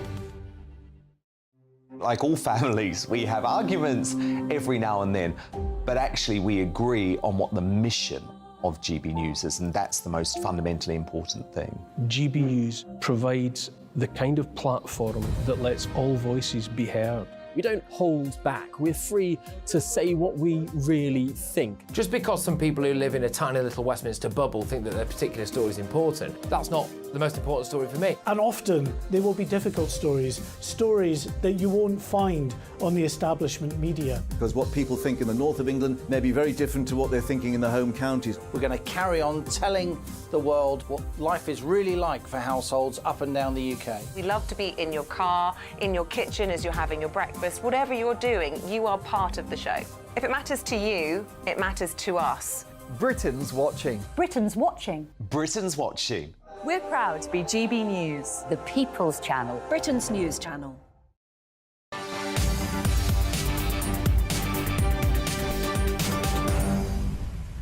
I've got some footage for you very, very shortly of some Just Stop Oil activists being interrupted by a new protest group, which is fan-flipping-tastic. But there are calls for the Labour Party to pay for the damage caused by Just Stop Oil. So there we go. And after spending years taking the knee and wearing rainbow armbands, I will ask, just how hypocritical are the footballers who are being paid millions to move to Saudi Arabia? I mean, the answer there is very, but there we go. But even by Harry and Meghan standards, this next story is truly remarkable. It's emerged that the couple of hitchhikers, they tried to blag a lift back to the United States after the Queen's funeral on Air Force One. The Duke and Duchess of Sussex wanted to fly home with Joe Biden last September, but their request was turned down. Even a man exhibiting all the signs of senile dementia doesn't want to know them. It's said that the White House were worried about damaging relations with the royal family. Yeah, all right. I'm joined now by Ingrid Seward, who is the editor-in-chief of Majesty magazine. Ingrid, thank you very, very much. I mean, this is a remarkable story, isn't it? Who do they think they are? Well, I think we have to put the story into context. I know what you feel, Patrick. I know what you feel. I'm trying to be a little bit middle of the road, a bit fairer. I am sure that I know that Harry and Meghan are pretty friendly with the Bidens, especially Mrs. Biden, because she supports his Invictus Games, and you know she's the mother of a veteran, and she's very big into her Warrior Games. So they have kind of become pretty friendly. But whether or not Harry and Meghan would be gross enough, really, to try and hitch a ride on Air Force One. I mean, anyone would love to go on Air Force One, but surely they must have thought, this isn't very clever. You know, we've just come back from, Harry's grandmother's funeral.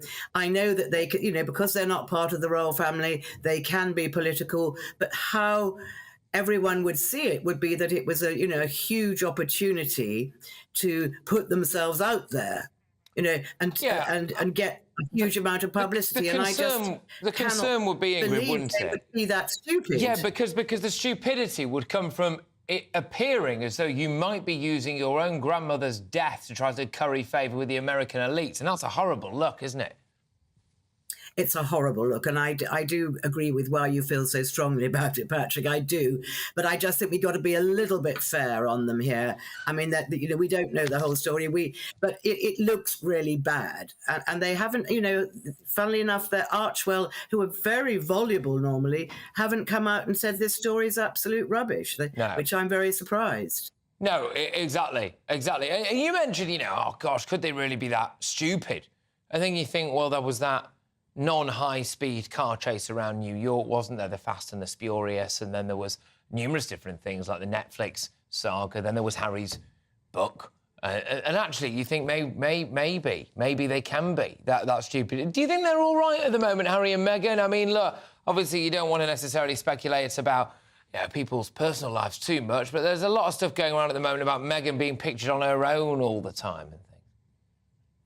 No, I think they're absolutely fine. I think, Harry's where he wants to be. I mean, of course, there are always going to be rumours. If they're not always together, there's going to be rumours. And there's a lot of people that would like to think that they're going through troubles in their marriage. Maybe they are, but we have absolutely no real evidence to suggest they might be. I think it's because things have gone badly for them recently.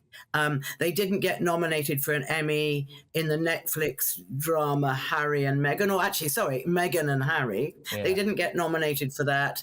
And then their Spotify deal fell through.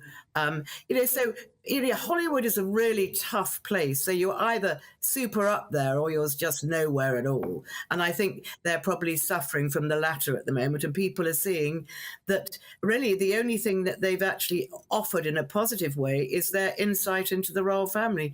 I mean, Spare sold more than any other book in the first week. I think it sold 3.2 million copies in the first week. Yeah. And you say it's washed up on the beaches of Spain now. I don't know. Well, yeah, well, apparently so. I mean, but this is the thing. I bet Harry now wishes that it hadn't sold that many copies because so many people either read or listened to the audiobook version of it and thought, good grief, what are you really on about? And he managed to kind of annoy absolutely everybody. I mean, that poor lady who, was ultimately revealed as the person that he had a bit of a romp with behind a pub, just going about her life. Yeah, just going about her life, bless her. Go on, you go. I honestly find it very strange that Harry's ghostwriter or indeed editor didn't take, look at some of the information Harry put in that book and thought, this is not going to make the book any better and it's going to hurt a lot of people. And it's very personal. And of course people are going to find out who it is. So we're not stupid. The first thing anyone's going to do is try and find out all the names of the people that are unnamed. No, indeed. Look, Ingrid, thank you very much. It's always a pleasure to chat to you. Ingrid Seward there, who is the editor-in-chief of the wonderful Majesty magazine. Good stuff. Look, I mean, I do find it remarkable that Harry and Meghan supposedly would go, oh, can we just hitch a ride, Sleepy Joe? Well, no, absolutely not. I'm sorry. And again, these bunch of eco-warriors wanting to take a trip on what would be, I think, maybe the world's largest private jet. It's just staggeringly hypocritical, isn't it? But loads more still to come between now and 5 o'clock. Find out why the Labour Party is under pressure to pay for the damage that Just Stop Oil did to a government department building. And yes, we will be showing you as well this great video of a new protest group that is rising up against Just Stop Oil and making them feel some of the misery that they are inflicting onto all of us. But right now, it is your latest headlines with Rory.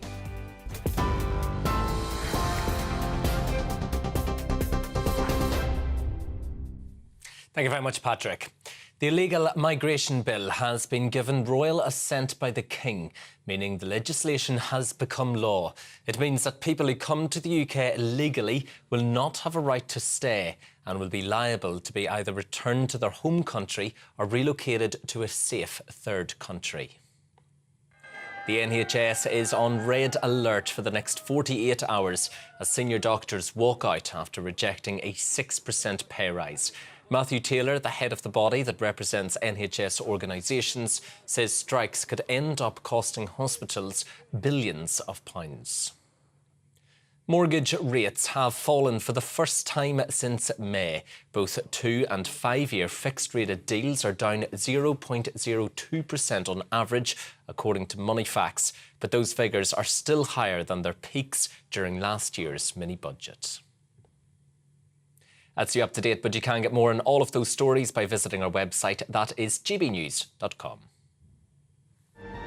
A brighter outlook with Boxed Solar. Proud sponsors of weather on GB News.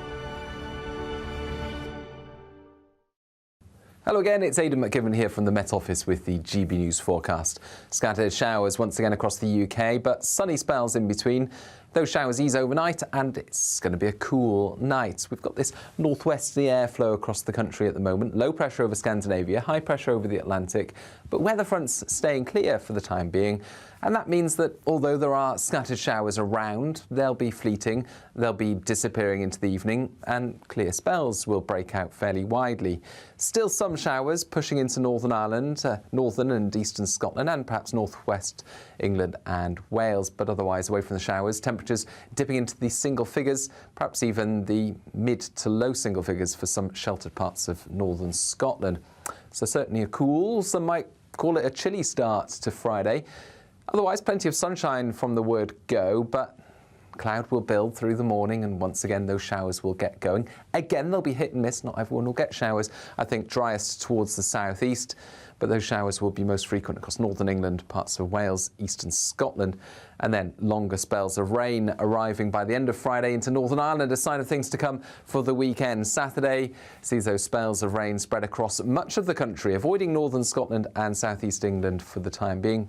But an unsettled weekend in store with wet and breezy weather, followed by showers later Sunday and into Monday.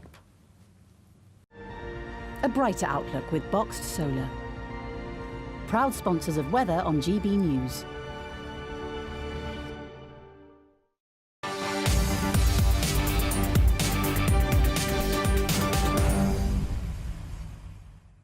Minister wants Labour now to pay for the damage caused by Just Stop Oil. I'm not surprised, but here's something that will bring a smile to your face. Just Stop Oil have finally been stopped. So some of their protesters were given a taste of their own medicine in London this morning. They were encircled by a counter-protest group calling themselves, now, prepare for anybody who's easily offended, there is a naughty word that I'm about to say. So if there are any children around, cover their ears, send them to bed, or just let them listen to it because they're going to learn it one day anyway. This is the name of the group. Just Stop Pissing Everyone Off. Right, apologies if you're offended by the language, but that is what the group is called, OK? So, Just Stop Oil protesters were also out in force yesterday, though, and now Grant Shapps is calling on Labour to pay for the damage that they've caused. Activists threw orange paint over the walls and windows of the Energy Security Department. Shapps wrote to Sir Keir Starmer and said that as Labour is the political wing of Just Stop Oil, then the opposition and not the taxpayer should pay the bill. Essentially, Labour are receiving money from Just Stop Oil. They're happy to do that. Then Just Stop Oil goes and does stuff like that. And shouldn't the Labour Party pay to clean it up? I'm joined now by Harry Phibbs, who's the local government editor at Conservative Home. Harry, thank you very, very much. Well, I mean, Grant Shapps has got a point, hasn't he? If Labour are receiving money from a group that many people might regard as eco-terrorists, then shouldn't the Labour Party be partly responsible for the clean-up operation?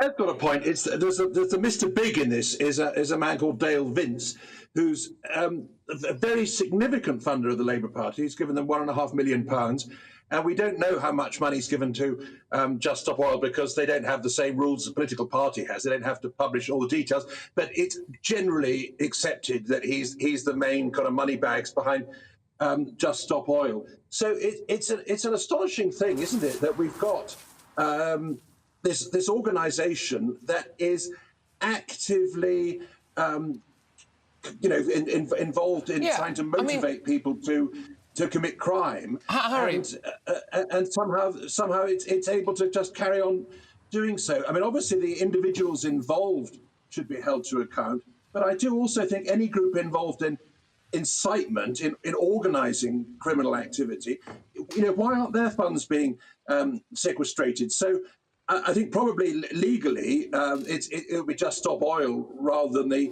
Labour Party. But it's a perfectly fair point that Grant Shapps makes, that the Labour Party are taking money from the same person who's funding Just Stop Oil, and they shouldn't be. No, but it's not. Well, I think actually, what I think needs to happen is people need to stop saying that this guy's funding Just Stop Oil. He's funding criminality. He is funding criminality because these people are going out and committing crimes, right? They are. And so if I would honestly have expected, I mean, not that I'm that way inclined, but if I had a load of money and I decided to give that money to a group of people who were going to go out and commit crimes, I would have assumed that I would find myself the wrong side of the law as well. But apparently that's not a situation. How do you respond to this wonderful group of people called Just Stop Pissing Everyone Off, who've managed to go and try to stop Just Stop Oil and give them a taste of their medicine by encircling them in a road? Oh, they're absolutely fantastic.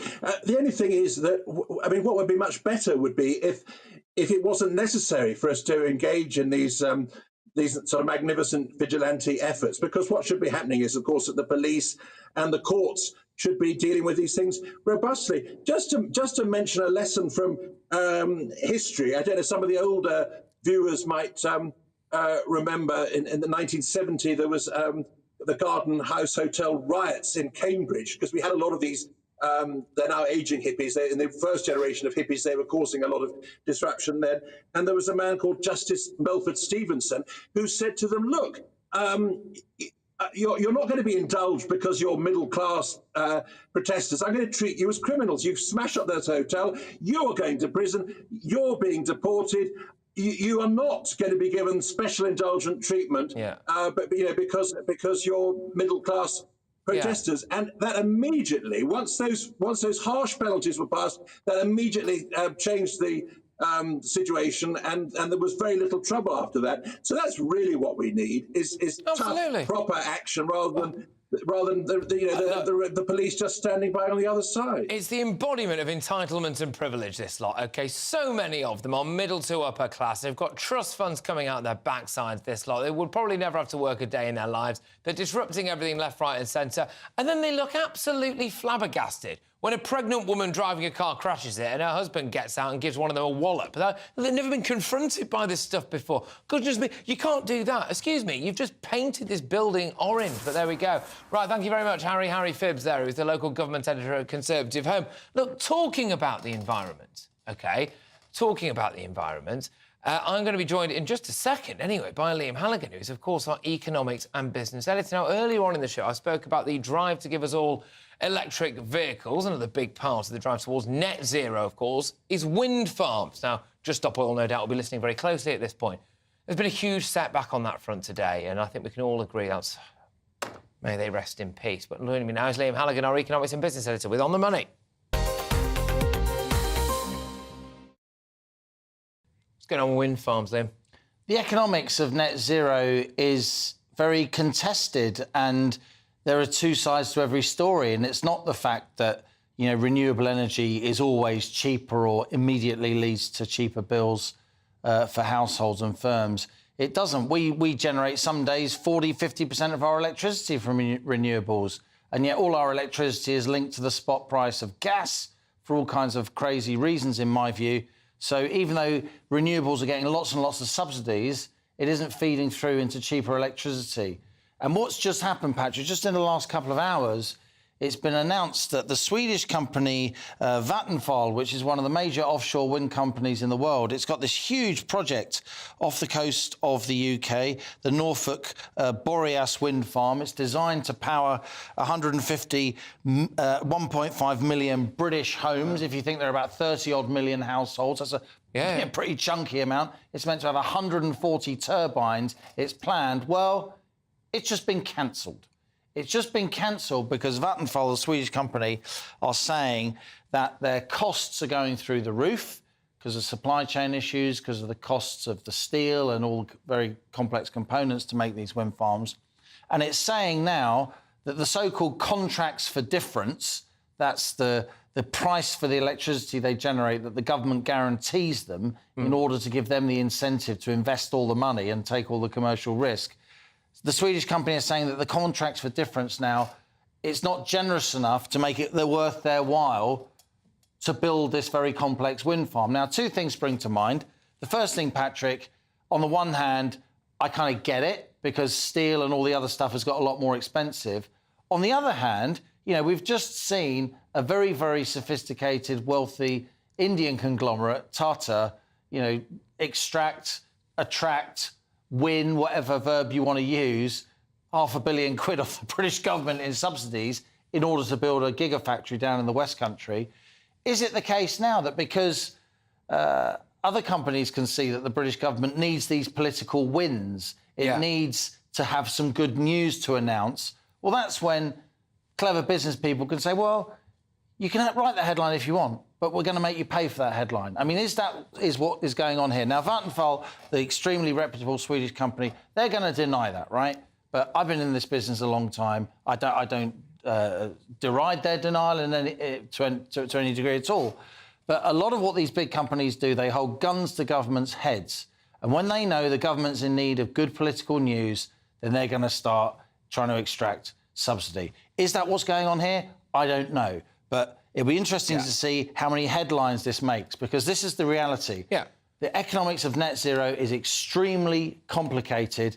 These renewable energy facilities are very, very expensive, and we've just seen proof of that with the cancellation of one of Britain's most prestigious renewable projects. Fascinating stuff. Liam, thank you very, very much. Liam Halligan there, our economics and business editor. Now, not that long ago, Liverpool footballer Jordan Henderson spoke up in support of the LGBT community. He was an ally, apparently, but now he's close to moving to Saudi Arabia, where he could be paid £700,000 a week. Just how hypocritical are these people? Remember that when the Premier League starts and they all start taking the knee and they put the rainbow laces on and they've got the rainbow armband and then, oh, sorry, hello, is that Saudi Arabia? Yeah, how much? All right, I'll see you in a tick. Patrick Christys, GB News, Britain's News Channel.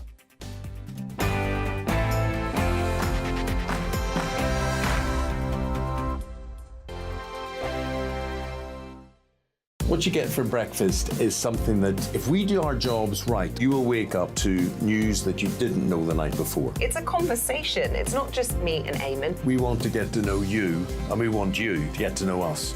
From 6, it's Breakfast with Eamon and Isabel. Monday to Thursdays on GB News. Britain's News Channel. Westminster is going around in ever-decreasing circles, followed by the media. Britain is broken. How on earth did we get into this mess? But more importantly, how do we get out of it? Join me at 7 p.m, Monday to Thursdays on Farage, here on GB News. We will have open, rational debate. We've got to work out how Britain moves forward from this. Join us here on GB News, the People's Channel. Britain is watching. When the news happens, it happens here. And really important breaking news. Breaking news this morning. On TV, radio and online, the news starts here on Britain's Newsroom. All the biggest stories and the answers that you need from across the UK and beyond. Join Britain's Newsroom from 9:30 on GB News. The People's Channel, Britain's news channel. Join me, Patrick Christys, Monday to Friday, 3 till 6. We tackle the day's news agenda like you've never seen before. It's high tempo, high octane, the most controversial topics and the best guests. You will not be able to take your eyes and ears off it. I'm not afraid to ask the questions that you really want answered. 3 till 6 p.m, Monday to Friday on GB News, the People's Channel, Britain's news channel. People in Britain, they love free speech, but they also love fair play. I don't care if I'm speaking somebody from a trade union, from the Labour Party, somebody from the SNP. And I think the viewers like to see that actually we can challenge one another, but in a positive way. We think we ask the questions that people want to ask, and often we ask the questions that we wanted to ask in Parliament but never got the chance to ask. So join us every Saturday, 10 a.m. till noon on GB News, Britain's news channel. Hi, I'm Dan Wootton. You can watch me live on GB News Monday to Thursday from 9 p.m. And did you know that you can also watch and listen live on our website, gbnews.com. You'll always be up to date on the latest breaking news, as well as enjoying the best stories, opinions and shows. You can even join the debate under our live player as you're watching. So head straight to gbnews.com on TV, radio and online. GB News, Britain's news channel. It's all about family, being in people's living rooms, all the interaction and getting to know who our viewers and listeners are. When I was young, my dad used to say, no, stop arguing. I wanted an outlet that would enable me to give my opinion. People are going through a really hard time right now, and I know that you don't feel like you're being listened to by the establishment. I came to GB News because it's the People's Channel, and I want the audience to have their say on the events of the day. We're dynamic. We do something different. Democracy shows that the wisdom of the nation is in its people. I get to travel to find out what the story is from a personal perspective. The British people aren't fools. We know when we're not being told the full story. We've got to work out how Britain moves forward from this. It's the best country in the world. The establishment had their chance. Now we're here to represent your views. Britain's watching. Britain's watching. Britain's watching. We're proud to be GB News, the People's Channel, Britain's news channel.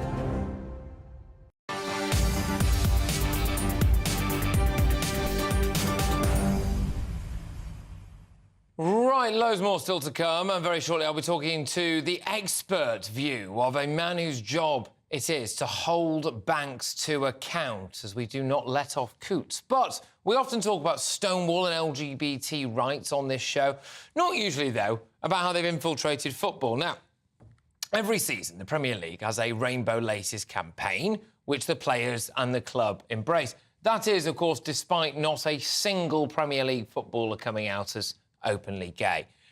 Check out a tweet now for December 2020, where Liverpool captain Jordan Henderson tweeted a photo of himself wearing a rainbow armband with the message, "Football is a game for everyone, no matter what."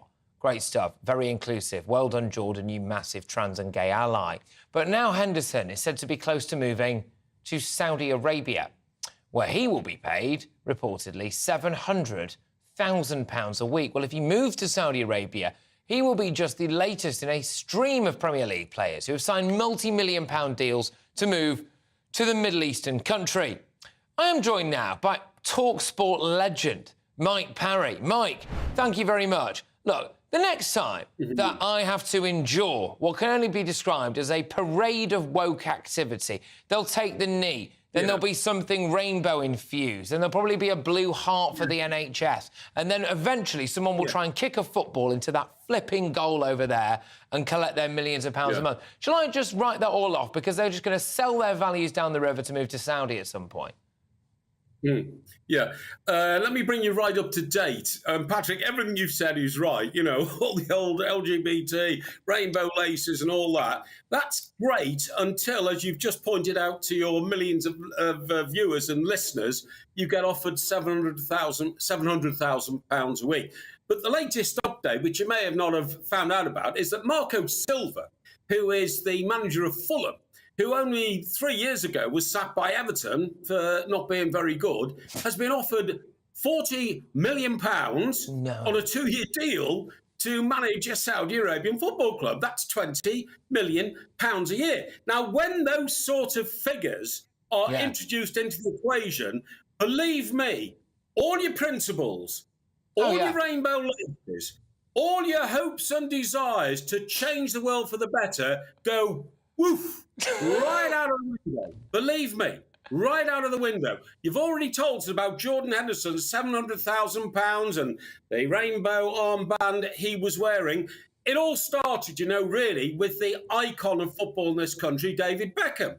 Before the Qatar World Cup of a year ago, 2 years ago, when it should have been played, he accepted a deal which is reported to be £10 million a year over 15 years to promote football in Qatar. Many would say that the rules and regulations of life in Qatar are even more onerous than they are in Saudi Arabia. But let's not make any mistake about what is happening. Saudi Arabia, with its huge wealth, is sport washing the world. They've bought golf. They've literally bought golf completely. They're now trying to buy the best Premier League football in the world, which of course is here in the United Kingdom. It's throughout Europe, and they will do it because at the end of the day, Patrick, who was the famous movie star? Who was the famous movie star? I've got my principles, and if you don't like them, I'll find some more. Going. It's exactly the way it's going. But this is the... I'll tell you something, Patrick. I'll tell you something. I'm not being a hypocrite. If somebody offered me £700,000 a week, whatever principles I've got, I might have to ditch them.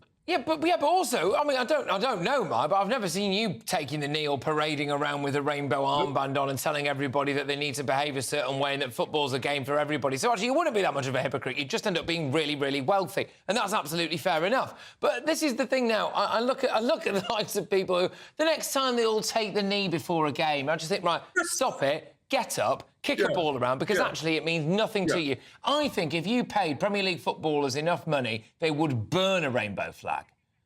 Yeah, I agree. The other issue I've got with it all is that I've been a huge football fan all my life. I'm a shareholder of Everton Football Club, my club for 70 years, OK?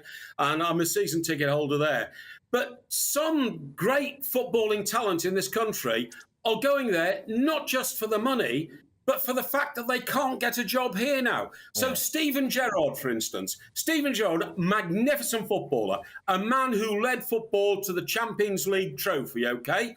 But after having not too successful a career in the English Premier League, Aston Villa got sacked, has decided to push off to Saudi Arabia. I think it's Al Hafiq that he's managing, and Al Hafiq are the team that he's giving Jordan Henderson's £700,000 a week to play for. He's decided, why bother trying to pursue my career in the UK? No, exactly. It's a really, really dangerous situation. Absolutely. Mike Parry, thank you very, very much. The TalkSport legend himself there, just wading in. I've always thought that this lot were a bunch of hypocrites, but you know what? It just seems like they're rich enough, aren't they? How much money do you need, really? But there we go. Anyway, loads still to come as well. We are looking to blow the lid off the UK's banking industry, mounting pressure now, and the latest is that potentially Nigel Farage is about to get a whopping great big apology from NatWest and Coutts and Co. Fantastic stuff. I will have all of that and much, much more, including the latest on Harry and Meghan as well, of course. And yes, I will be talking about loads more stuff, which I promise you'll be more excited than some of the things we did in the last hour. Patrick Christys, GB News, Britain's news channel. The temperature's rising. Boxed Solar, proud sponsors of weather on GB News. Hello again, it's Aidan McGivern here from the Met Office with the GB News forecast. Scattered showers once again across the UK, but sunny spells in between. Those showers ease overnight and it's going to be a cool night. We've got this northwesterly airflow across the country at the moment. Low pressure over Scandinavia, high pressure over the Atlantic, but weather fronts staying clear for the time being. And that means that although there are scattered showers around, they'll be fleeting, they'll be disappearing into the evening, and clear spells will break out fairly widely. Still some showers pushing into Northern Ireland, northern and eastern Scotland, and perhaps northwest England and Wales, but otherwise away from the showers. Temperatures dipping into the single figures, perhaps even the mid to low single figures for some sheltered parts of northern Scotland. So certainly a cool, some might call it a chilly start to Friday. Otherwise, plenty of sunshine from the word go, but cloud will build through the morning and once again those showers will get going. Again, they'll be hit and miss. Not everyone will get showers. I think driest towards the southeast, but those showers will be most frequent across northern England, parts of Wales, eastern Scotland, and then longer spells of rain arriving by the end of Friday into Northern Ireland, a sign of things to come for the weekend. Saturday sees those spells of rain spread across much of the country, avoiding northern Scotland and southeast England for the time being. But an unsettled weekend in store with wet and breezy weather, followed by showers later Sunday and into Monday. The temperature's rising. Boxed Solar, proud sponsors of weather on GB News.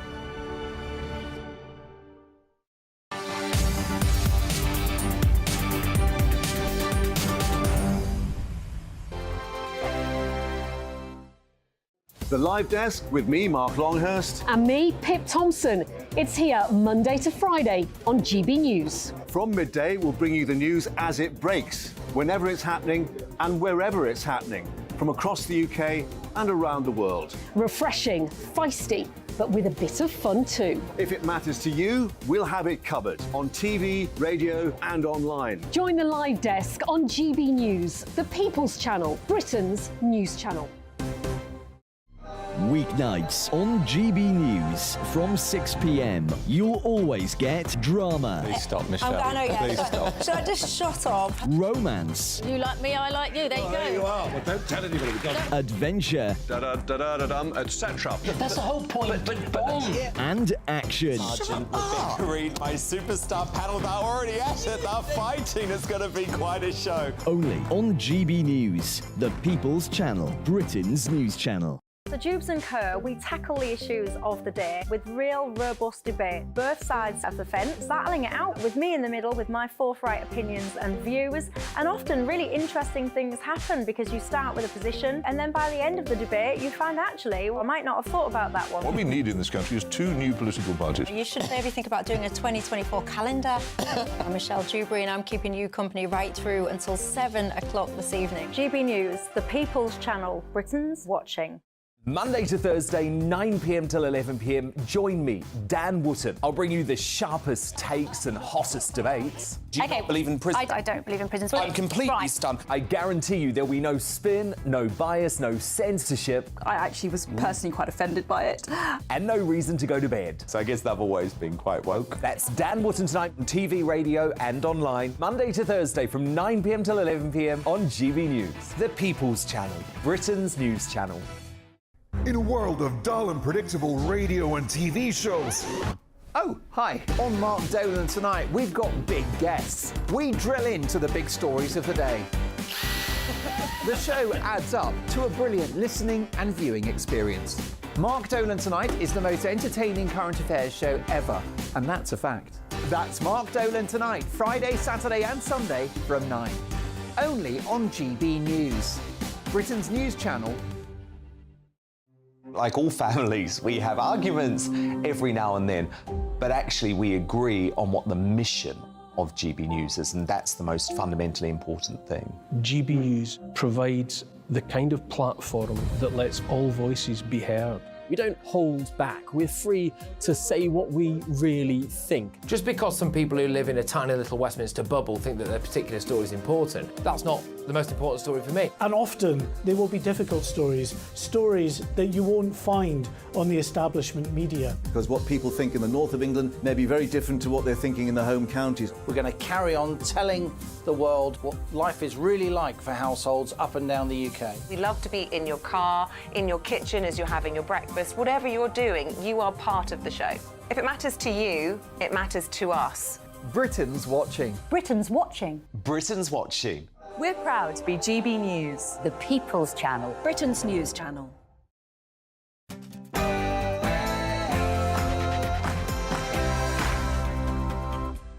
It's 5 p.m, it's Patrick Christys, it's GB News, and what a bunch of Coutts. Yes, could Nigel Farage be about to get a grovelling apology from NatWest, from Coutts, from these people? We're hearing rumours, so make sure you stay tuned because that could break whilst we are live on air on this show, yeah. In other news, though, the Falklands are British. The Falklands are British. The Falklands are British. How many times do we have to say it? We fought a war over the Falklands. We won that war. That's how wars work. Why are the European Union desperately now trying to say that Argentina still have a claim over them? They don't. We kicked the living out of them and sent them packing. In other news, Harry and Meghan, the ultimate grifters, aren't they, really? Plain stupid. Apparently they tried to get on Air Force One with Joe Biden to fly back from the Queen's funeral, and Sleepy Joe said no. Even a bloke exhibiting all the signs of senile dementia doesn't want to be their friend. And finally, should women in sport get equal pay to their men? It's a question that's reared its head again in light of the Women's World Cup that's taking place at the moment.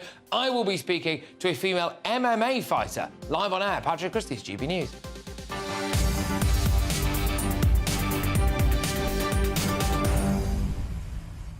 Well, potentially, a little bit of news coming your way about some kind of apology for Nigel Farage, which I imagine would taste sweet like honey. Anyway, GBViews at gbnews.com. Now, though, it's your headlines.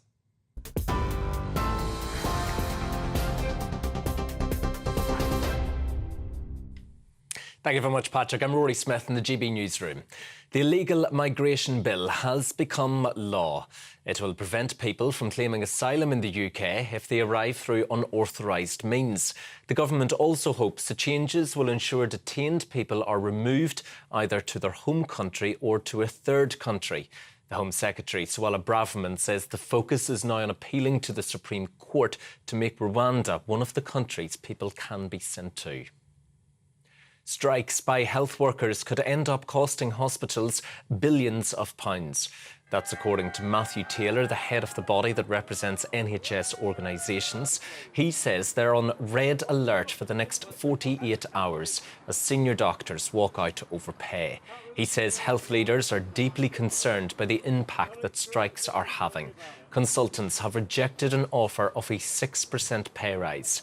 Health Secretary Steve Barclay says they have listened to the BMA's demands. Average NHS earnings of a consultant after this pay rise will be £134,000 a year. And on top of that, 20% of their salary goes into their pension, which means they'll be able to earn, when they retire by the age of 65, tax-free up to £60,000 a year. The number one ask of the BMA was for pension tax reform, and we listened to that ask, we acted on it, and in addition we've also accepted in full the independent pay review body recommendations. Up to 20,000 rail staff are on strike over job security and pay, causing disruption and cancellations across many services. It's the first of 3 days of industrial action affecting 14 train companies in England, which may have a knock-on effect into Scotland and Wales. Members are also walking out on the 22nd and 29th of July. RMT General Secretary Mick Lynch is hopeful that fresh talks will reflect the progress he's making with London Underground. Let's try and get a deal cooked up that we can try and get back around the table. We're doing that with London Transport right now about what's going on London Underground. We've been in ACAS, the conciliation service, all week. So if we can get the same atmosphere where people are trying to work towards some solutions, perhaps we can do that on National Rail. I'm hoping that maybe London Underground will come up with some proposals that are steps forward, and we can consider that. But if we can do that on both parts of the railway, if you like, we can maybe get some progress. Mortgage rates have fallen for the first time since May. Both 2- and 5-year fixed-rate deals are down 0.02% on average. That's according to financial information company Moneyfacts. But those figures are still higher than their peaks during last year's mini-budget. Supermarkets are not displaying prices as clearly as they should, preventing shoppers from finding the best deals. The Competition and Markets Authority has found retailers could be hampering people's ability to compare products. The watchdog is warning supermarkets to make the necessary changes or risk facing enforcement action. It's calling on the government to tighten the law around pricing display. Voting continues in the 3 by-elections taking place in England today. All 3 seats in Uxbridge and South Ruislip, Selby and Ainsty, and Somerton and Frome have been held by the Conservatives since the last general election in 2019.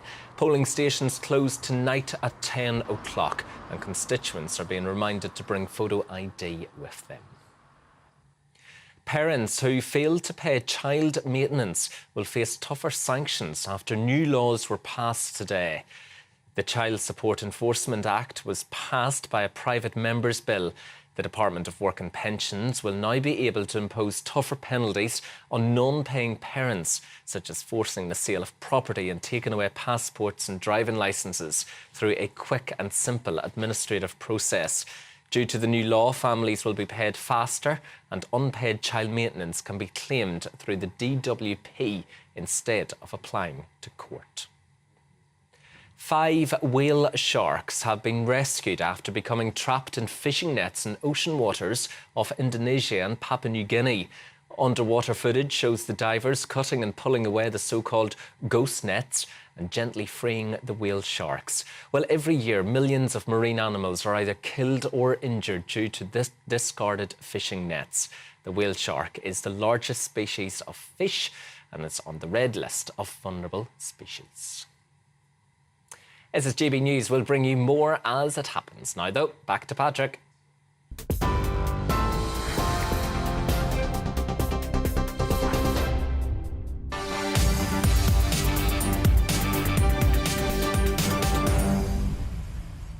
Well, there is rather a lot going on with this Nigel Farage Coutts Bank scandal, and it's alleged that the chief executive of Coutts' parent company sat next to the BBC's business editor at a dinner the night before he published the story, claiming that the GB News presenter was debanked for commercial reasons. Of course, what a staggering coincidence that would be, that then that individual decides to come out and tweet that Nigel didn't have the funds for a bank account. Remarkable, isn't it, how these things just happen coincidentally. But that claim has now been exposed as false and described as concerning by the banking watchdog. But there is more.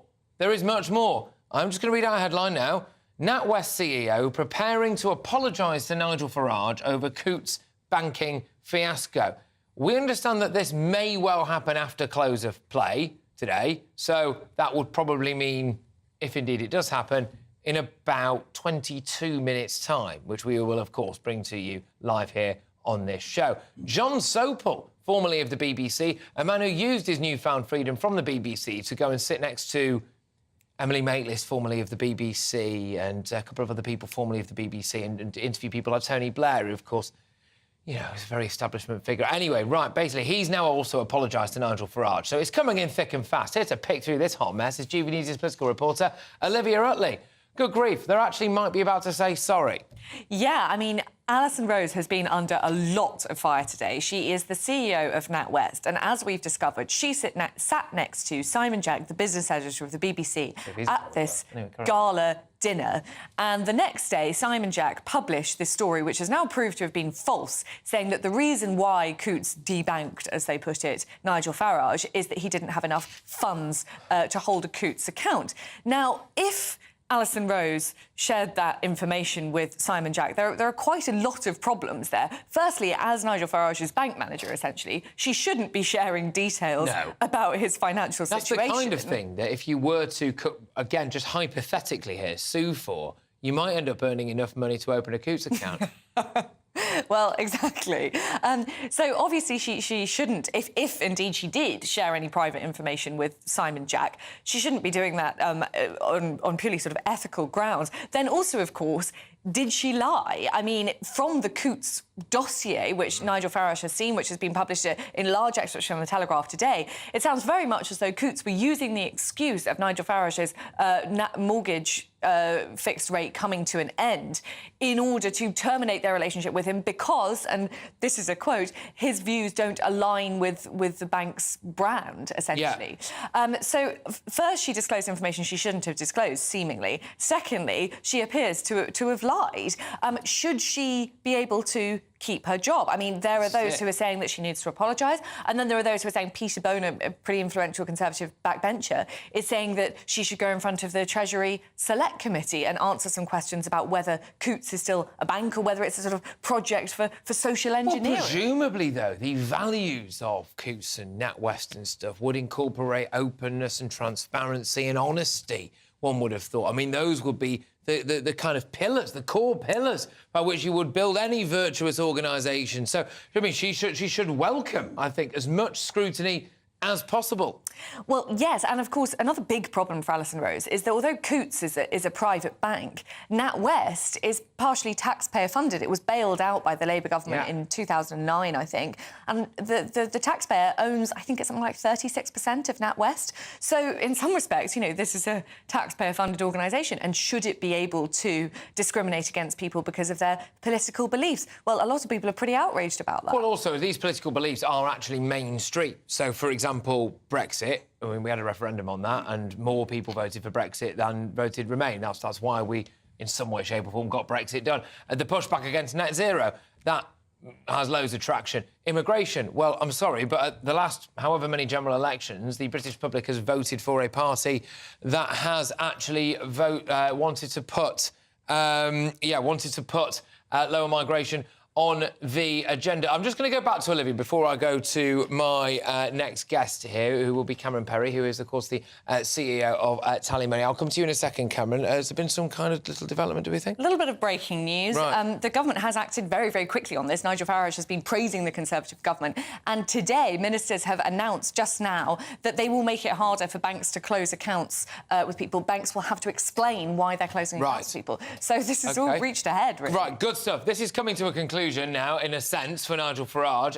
We will be bringing you more on that breaking news. Also, just keep your eyes and ears peeled, because we are expecting, apparently anyway, some form of hopefully quite grovelling apology to Nigel Farage very shortly. But without further dither and delay, Cameron Parry joins me now, who's the CEO of Tally Money, who offer competition to traditional high street banks. Thank you very much. I mean, do you think he will actually get an apology? He may do, but I think the problems with the fractional reserve banking system and fiat currency run a lot deeper than this. It is not that surprising, but scary to some degree, that somebody can be, deplatformed as a citizen, being able to operate, with their livelihood or operate in a normal way in society through this kind of coercion. Yeah. And so one of the things we did when we looked at what we built with Tally Money as a standalone monetary system that is asset-based, so it's not fractional reserve or debt-based, but also about the values that it stands for. I mean, frankly, you cannot say, well, you certainly don't believe in freedom of speech and the right of peaceful assembly if you think it's OK to cut off somebody's means to exercise those rights. Yeah, but also then potentially lie about it.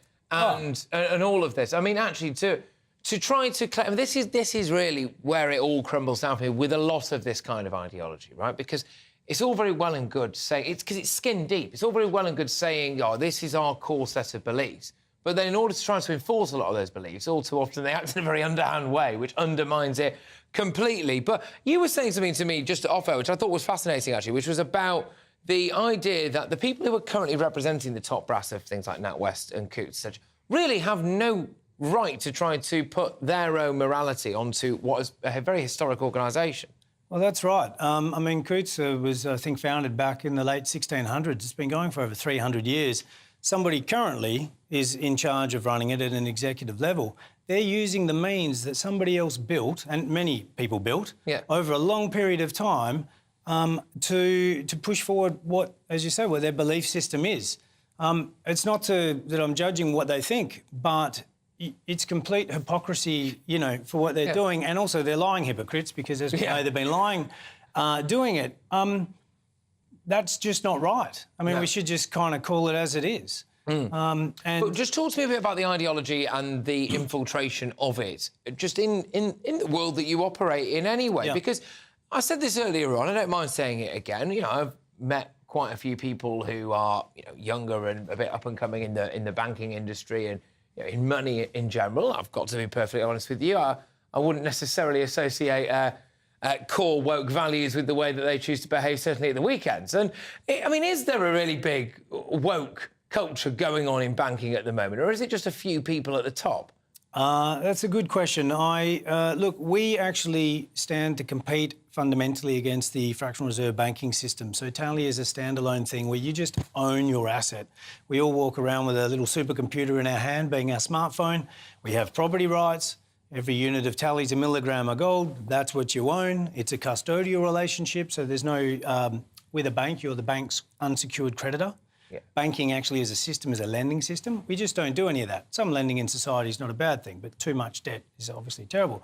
So I'm not engaged or engrossed with what traditional mainstream banks are doing. But, you know, on the surface, well, there are certain things that I do know, and the regulations and the guidelines and things around when you know, there are things such as fraud, money laundering, terrorist financing. They're the big three, where banks and ourselves under an EMI licence are required to block an account until you get to the bottom of that and maybe even close the account. And there are also tipping off regulations around this, which means you can be in a position where you can't inform a customer why their account has been closed. That's clearly not going on here. One of the ways you can tell is because they offered him an account after a bit of pressure. So NatWest offered him an account back. So... yeah, anyway, but there's a lot of hypocrisy to all this. If somebody was looking to use your service and they had some political views that you personally didn't agree with, you know, would you ever feel comfortable blocking that?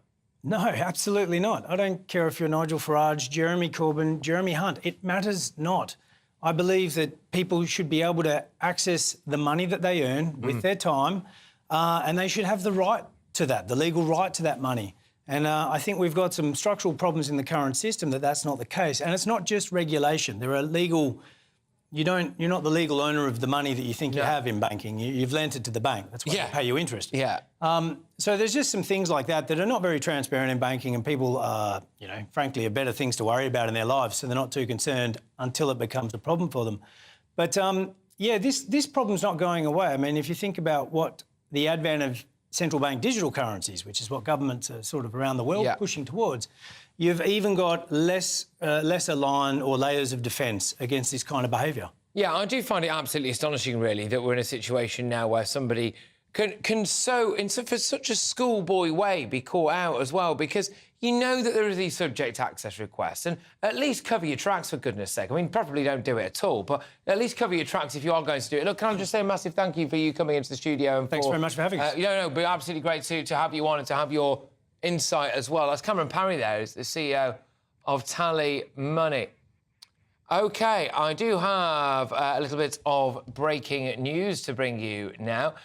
As I understand it, the Treasury... Yeah, first things first, the Treasury is going to be making it harder for banks to actually cancel their customers. But I do believe that we have some breaking news which I can bring you on an apology from NatWest. Right, OK, which I can just read for you now. So, NatWest have actually apologised. I will read the full thing for you now. I have it in front of me here. So, dear Mr Farage, I am writing to apologise for the deeply inappropriate comment about yourself made in the now published papers prepared for the Wealth Committee. I would like to make it clear that they do not reflect the view of the bank. I believe very strongly that freedom of expression and access to banking are fundamental to our society, and it is absolutely not our policy to exit a customer on the basis of legally held political and personal views. To that end, I would like to personally reiterate our offer to you of alternative banking arrangements at NatWest. This is, by the way, from Alison Rose, who is, of course, the top dog at NatWest.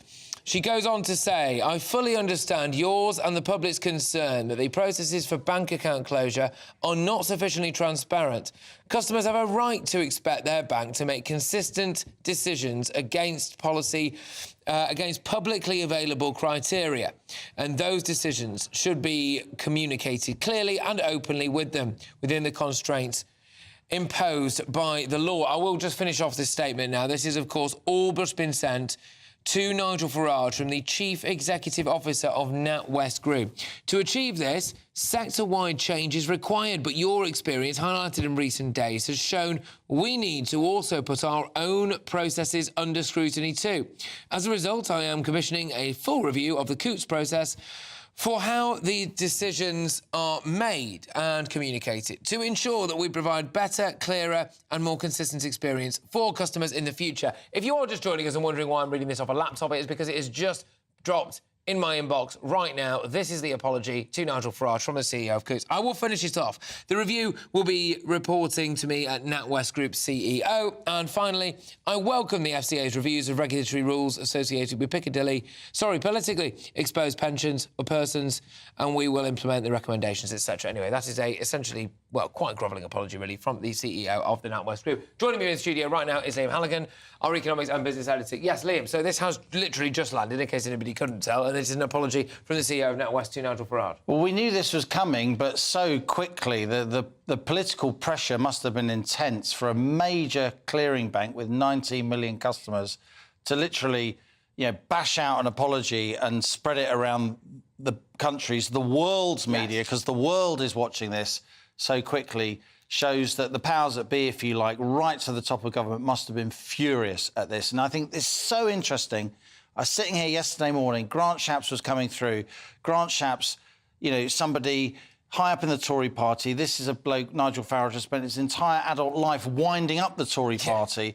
And Grant Shapps said this is completely outrageous. This is totally unacceptable. And even John Sopel of the BBC has apologised. So, look, whatever you think of Nigel Farage, this is a slam dunk 9-dart finish for him because he wasn't even going to talk about this. I talked to him before he talked about it. He was weighing up the pros and cons. Well, of course. But he's been absolutely proven right. And people from across the political spectrum, whatever they think of Nigel Farage, some of them are going to have to do it through gritted teeth. Yeah. You have to accept he was treated badly, and you have to accept that some of our major institutions have gone down this woke wormhole. Yeah, 100%. I mean, there's so much to this, really. And actually, it does more than just prove that he was treated badly. It also actually really completely vindicates him if anything was needed in that regard when it comes to things like Russian money, etc., because they've literally stated in their statement, Coutts, there was absolutely no evidence of anything onto hand whatsoever. They've got a record of his accounts. They've got a record of all of his money, pretty much. They've got everything there. So he's come out of this doubly smelling like roses. It just goes to show that for some people, even though a series of accusations have been disproved in a court of law, as this whole kind of Russia calls Brexit thing has been disproved, it doesn't stop people who hate certain people who hate Brexit putting it in an internal document in a professional context when they're working for what should be a very grown-up and highly regulated institution. For too long in this country, people have played the man and not the ball. We've got to start arguing about concepts and issues, not having these sort of tribal affinities. I will just reiterate for anybody who's just joining us that breaking news is that, and I am reading this now, it is an email that has been sent to Nigel Farage from Alison Rose, who is the Group Chief Executive Officer at NatWest Group, writing to apologise for the deeply inappropriate comments about yourself, obviously in relation to Nigel, made in the now published papers preparing for the Wealth Committee. She says, I believe very strongly that freedom of expression and access to banking are fundamental to our society. It's absolutely not our policy to exit a customer on the basis of legally held political and personal views. To this end, I would like to personally reiterate our offer to you of alternative banking arrangements. She goes on to say that there's going to be a big review into this and, no doubt at some point in the future there will be some action taken. Liam, have you ever seen much like this? No, this is very, very unusual. To get a bank to change its tune, to turn on a sixpence, a major, entitled, powerful bureaucracy outside of massive market pressure happening and financial collapses. This is almost like a sort of reputational collapse, isn't it? Absolutely. And I wonder, I have to say, how long this CEO can last, because she has overseen this. She has overseen this culture. This is somebody who, when she took over at NatWest, said that she was going to make the climate the central pillar of my leadership, when actually the central pillar of her leadership should be within the law, making a return for her shareholders, giving her customers a good service, and above all, treating customers fairly. For years, the FCA and its predecessors, the Financial Conduct Authority, has had this treating customers fairly agenda. Nigel Farage was not treated fairly. And it's only because Nigel Farage is Nigel Farage and he can get some lawyers. Absolutely. He's got all his financial, political, media savvy.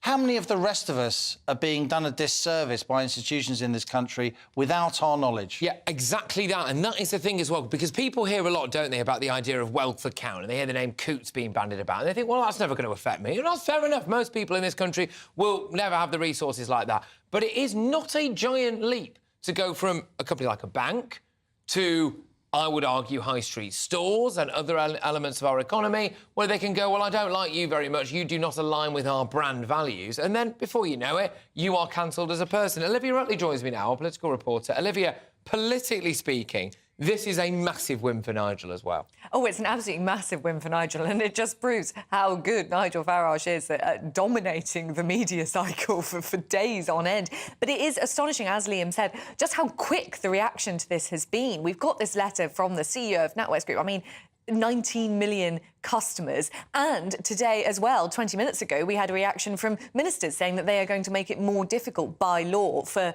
banks to debank customers they don't like. Now, Alison Rose in this letter very clearly distances herself from this document, which has been published. She says that it doesn't reflect the views of the bank. But will that be enough? Because there are plenty in the Conservative Party and outside of it who are now saying, well, fair enough, but the buck does stop with you. You are the CEO of the organisation. So will she be hauled up in front of the Treasury Committee? This might be sort of over for Nigel Farage, but it might not be over for... 5.25 million quid she got last year, right? Paid for working for a company that's 40% owned by taxpayers in the midst of this cost of living crisis. And there's something else here. Look, to give an organisation a banking licence is a licence to print money. It is literally a licence to print money.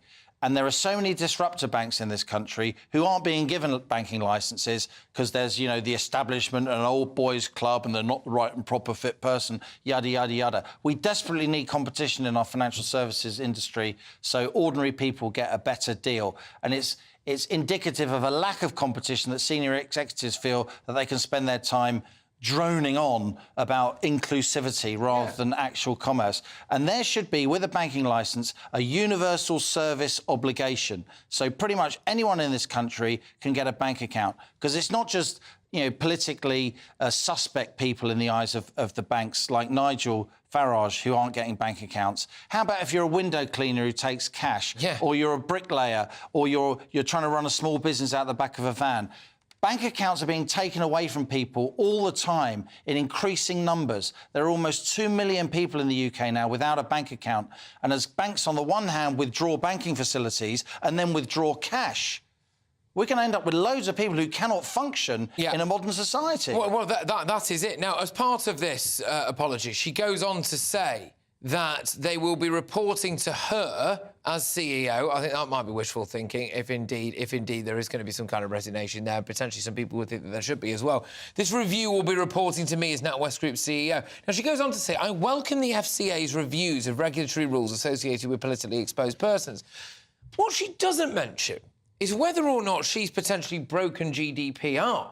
And the bank has, by revealing, it would appear, maybe, to the BBC, some things about Nigel Farage's personal circumstances. And that could be very serious in itself. My point being, this isn't really it, is it? Well, look, and I know Olivia's followed this closely as well. We've all been following it closely. we now know that she was sitting next to Simon Jack, the BBC reporter who broke what is now non-story, that the reason Farage had his Coutts account removed was because he didn't have enough cash. You know, a story which led the London metropolitan elite into spasms of joy. Oh, it wasn't because you're politically suspect, Nigel, it's because you're not wealthy enough. Yeah. We know Simon Jack, the BBC business editor, sat next to Alison Rose at a dinner just before that party story broke. A BBC correspondence dinner, no less. But the way it's actually written, if you go back to how he actually wrote the piece, and, you know, he's a very experienced journalist, he's a very bright man, I've known him for a long time, but it's written, it doesn't say said Coutts, right? Nigel Farage got done in because he didn't have the money to say Coutts. It said someone familiar with the decision-making. It was a form of words that had enough wiggle room, so it read as if, oh, this is a source story and he's the BBC business editor. Of course it's true. But if you actually look at the mechanics of the language, something that news journalists really know all about, there's enough wiggle room that there may be some deniability. Yeah, absolutely. I don't know if there's been any response, really, from Nigel yet, Olivia. Haven't seen. Well, let's ring him up. No, we should ring him up. I believe it's, we might hear from Nigel. Oh, he's just texted me. Very shortly. But yes, I mean, the political response initially to this was vast, really, wasn't it? Because we had Rishi Sunak getting involved, Jeremy Hunt getting involved.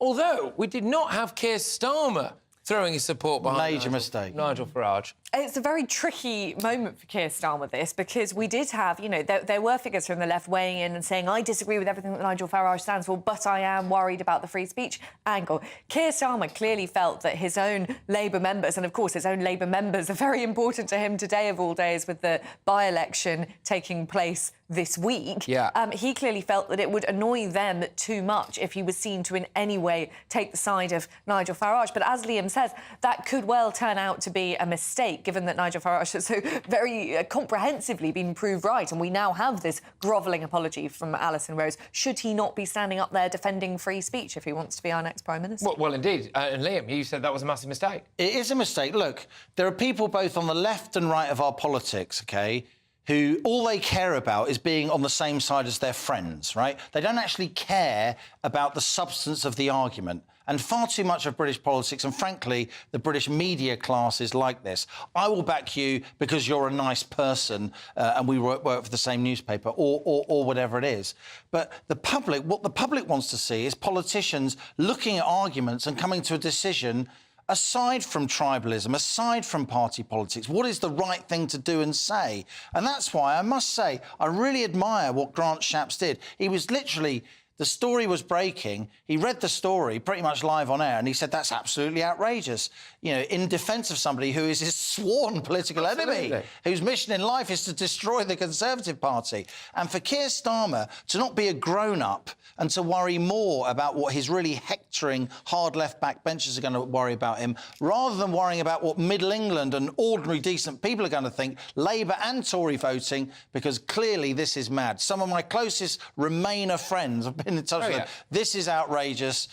What a shame it's Nigel, but I have to back him, but I'm backing him. Yeah, now, if you are just joining us again, I will emphasise this is an apology now to Nigel Farage from the Group Chief Executive Officer of NatWest Group, Alison Rose, who has sent an email to Nigel saying, Dear Mr Farage, I'm writing to apologise for the deeply inappropriate comments about yourself made in the now published papers prepared for the Wealth Committee. These were, of course, the comments saying that he was, you know, essentially xenophobic and racist and all sorts. I mean, it went on and on and on. And worse. And worse, actually. I would like to make it clear that they do not reflect the view of the bank. OK, so slightly distancing herself there somewhat, although how long she can sustain that for remains to be seen. I believe very strongly that freedom of expression and access to banking are fundamental to our society. It's absolutely not our policy to exit a customer on the basis of legally held political and personal views. To this end, I would like to personally reiterate our offer to you of alternative banking arrangements at NatWest.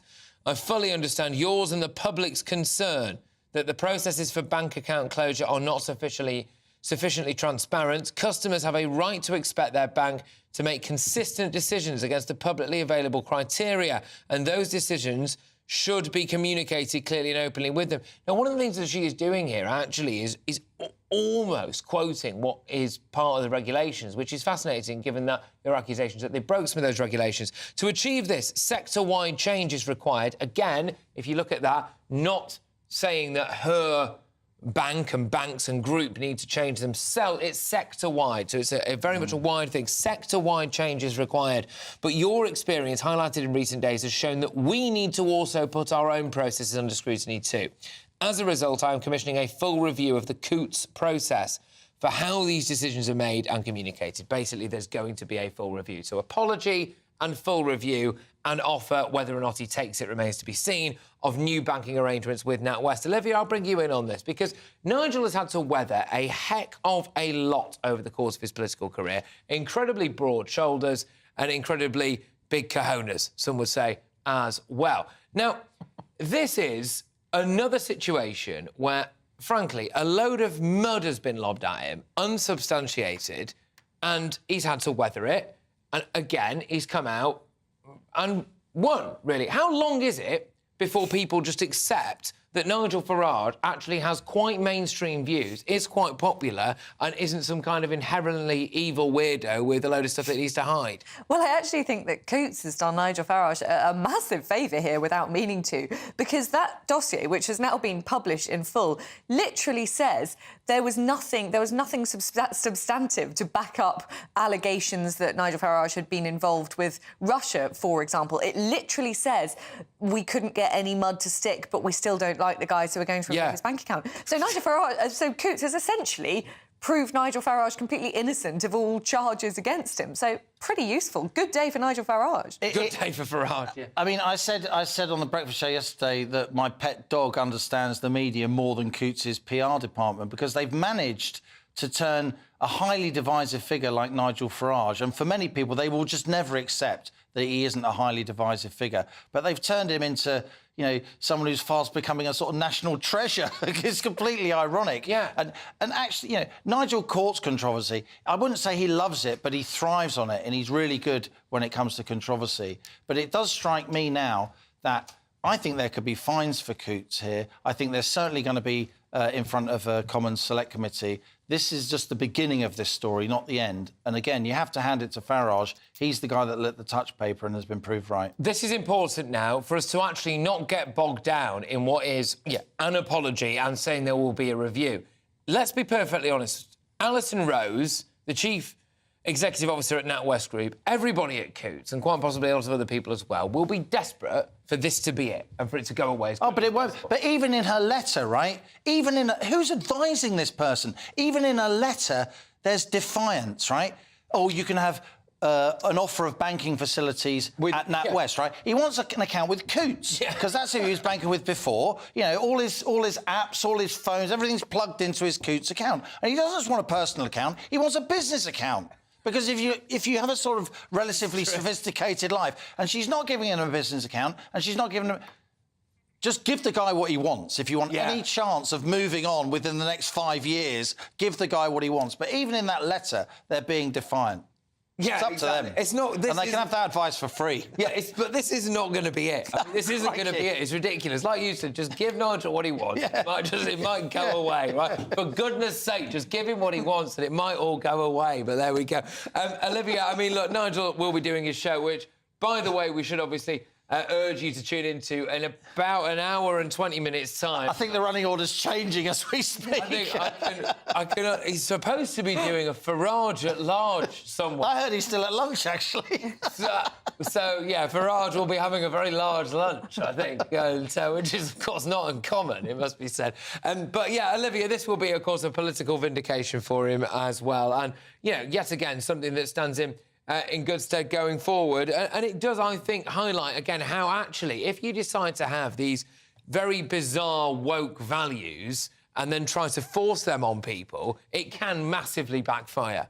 Well, absolutely. And I think what's quite interesting, as we've said, I mean, the government has responded so quickly, and I think it does reflect quite well on the Conservative Party. And there are those who say that, you know, in a general election next year, most people in Westminster seem pretty sure that it is going to be a Labour majority. The only glimmer of hope for the Conservatives, maybe, is that Keir Starmer and his ilk perhaps aren't very tough on these sort of culture war issues. Well, that's sort of been borne out in the last few days. Keir Starmer remained silent while Rishi Sunak acted very, very quickly. So I think it's a pretty good day for the Conservatives as well. It is. Now, Liam, yes, what could happen now? So could Nigel go and try and report them to the FCA? I mean, there are questions... So Nigel's got various decisions to make, OK? Nigel has the option of... And I'm not a lawyer, I'm certainly not his lawyer, but as a journalist looking on, and somebody who obviously knows him, as we all know him, he's our colleague, he can go to the Financial Ombudsman, and indeed at the dispatch box at PMQs yesterday,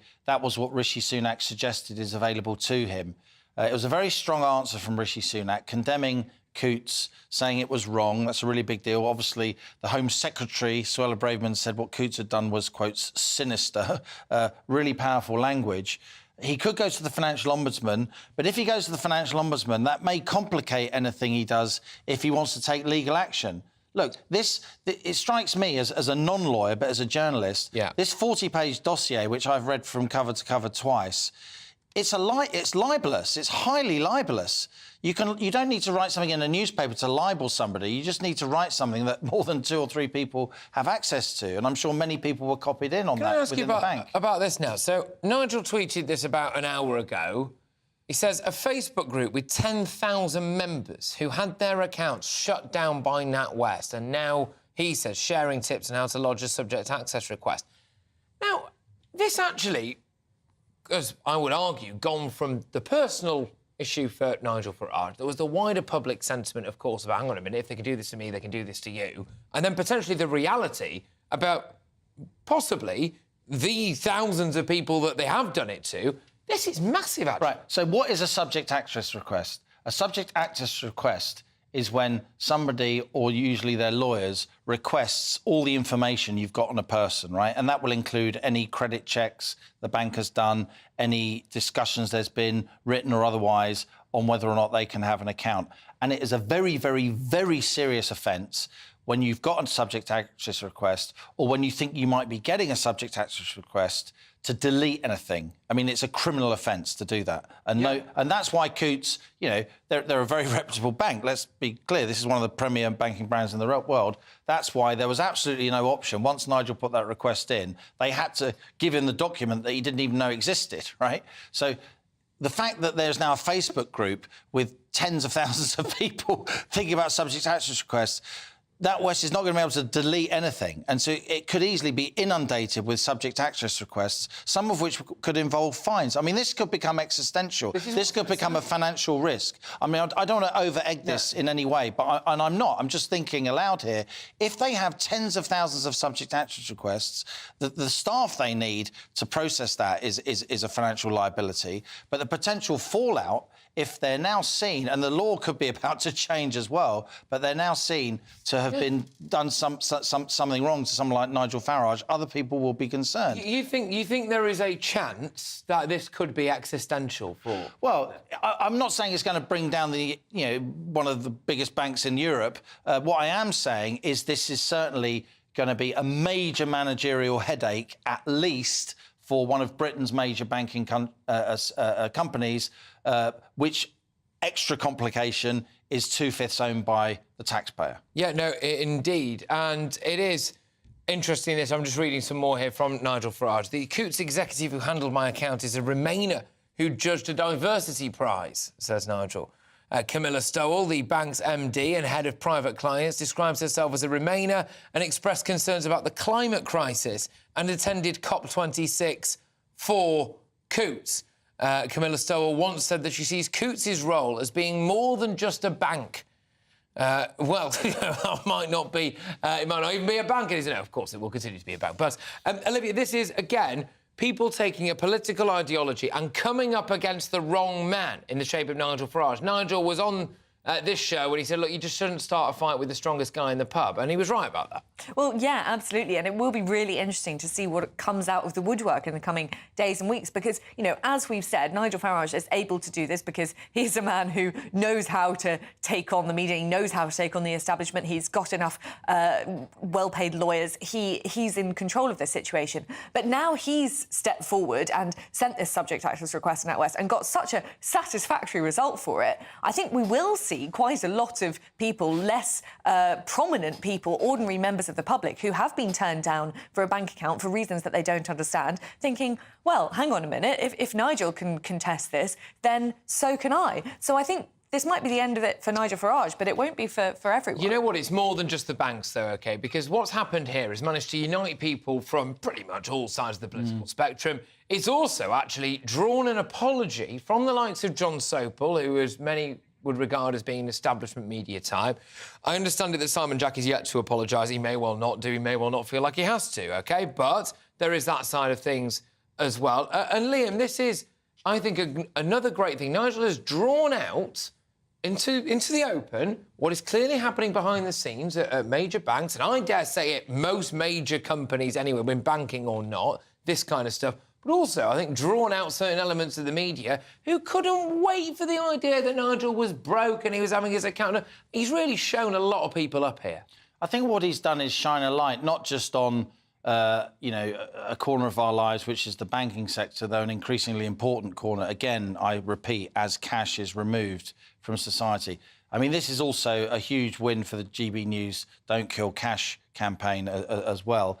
But it just shows that across many of our institutions, there's this march of approved values and views, largely on the centre-left. And if you don't have them, then you can be cancelled and your life and your career can be threatened.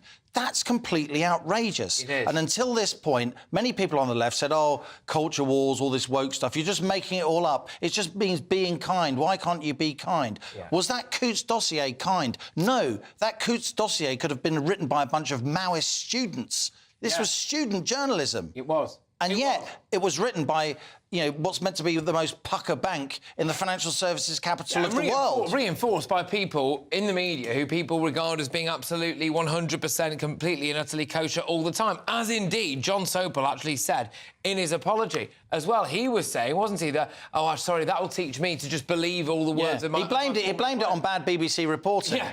Well, it's great. Well, I love it when they eat themselves alive, don't you? Right, stay with me, both of you. I believe I can bring in Oliver Lewis. Nearly changed his gender, then that'll get me a Coutts account, wouldn't it? So Oliver Lewis, who I spoke to earlier on. I've got an Olivia in the studio next to me. I've got an Oliver down the line. So there we go. You are, of course, a former employee there. What do you make of this apology? Oh, we'll never know. We'll never know. He's obviously very happy You've about it. You've frozen him into submission. He's obviously very happy about it. He's so shocked that you call him Olivia. I know, yeah. Look, I'm just going to read out the statement now. The CEO of NatWest, Alison Rose, who has apologised to Nigel Farage for mishandling the closure of his account. I'll paraphrase it for you. She says, we're very sorry. We don't want anyone cancelled. The right to freedom of expression and speech is actually a major thing for our bank. There's going to be an internal review. They also welcome a sector-wide review as well, which will be interesting. Won't it? But you were actually, I think, hit the nail on the head there, Liam, when you were saying that actually this 40-page document that Nigel Farage has had, and then the furore afterwards, proves 100% that cancel culture and culture wars exists in Britain. It does indeed. And I wonder what Livia thinks of this, but for me, this is a really important moment for the Conservative Party. I agree with her very much that they've come out of this looking quite good, but will it encourage the Conservative Party to actually tackle these culture war issues? Keir Starmer is frozen in the headlights. He's looking flat-footed for the first time in months. He can't even stand at the dispatch box and say what happened to Nigel Farage is wrong, because he knows that would incense the hard left of his party, even though it would make most of the rest of the country, Remainers and Leavers, all sides, say that's the right thing to say. Well, because it's just objectively true. Yeah. You know, it's dead easy. I don't agree with Nigel Farage, and absolutely everything with radically different people, but what happened to him was wrong. I mean, or just say the last bit of that sentence. Yeah. Everyone has to sort of qualify the fact that they think Nigel Farage has been done hard by. hard done by with saying, I'm not his best friend, but... Yeah, exactly. Olivia, just pick up on what Liam was saying there. I mean, this is evidence, if evidence was even needed, yes, that the culture wars are real and people are having their lives affected and, in some cases, unequivocally ruined as a result of them. Yeah, I think one thing that's really interesting, which we haven't yet talked about, is the fact that Coutts not only didn't see a problem internally with debanking Nigel Farage because of his political beliefs, they were actually naive enough to put it all in writing in a massive great document.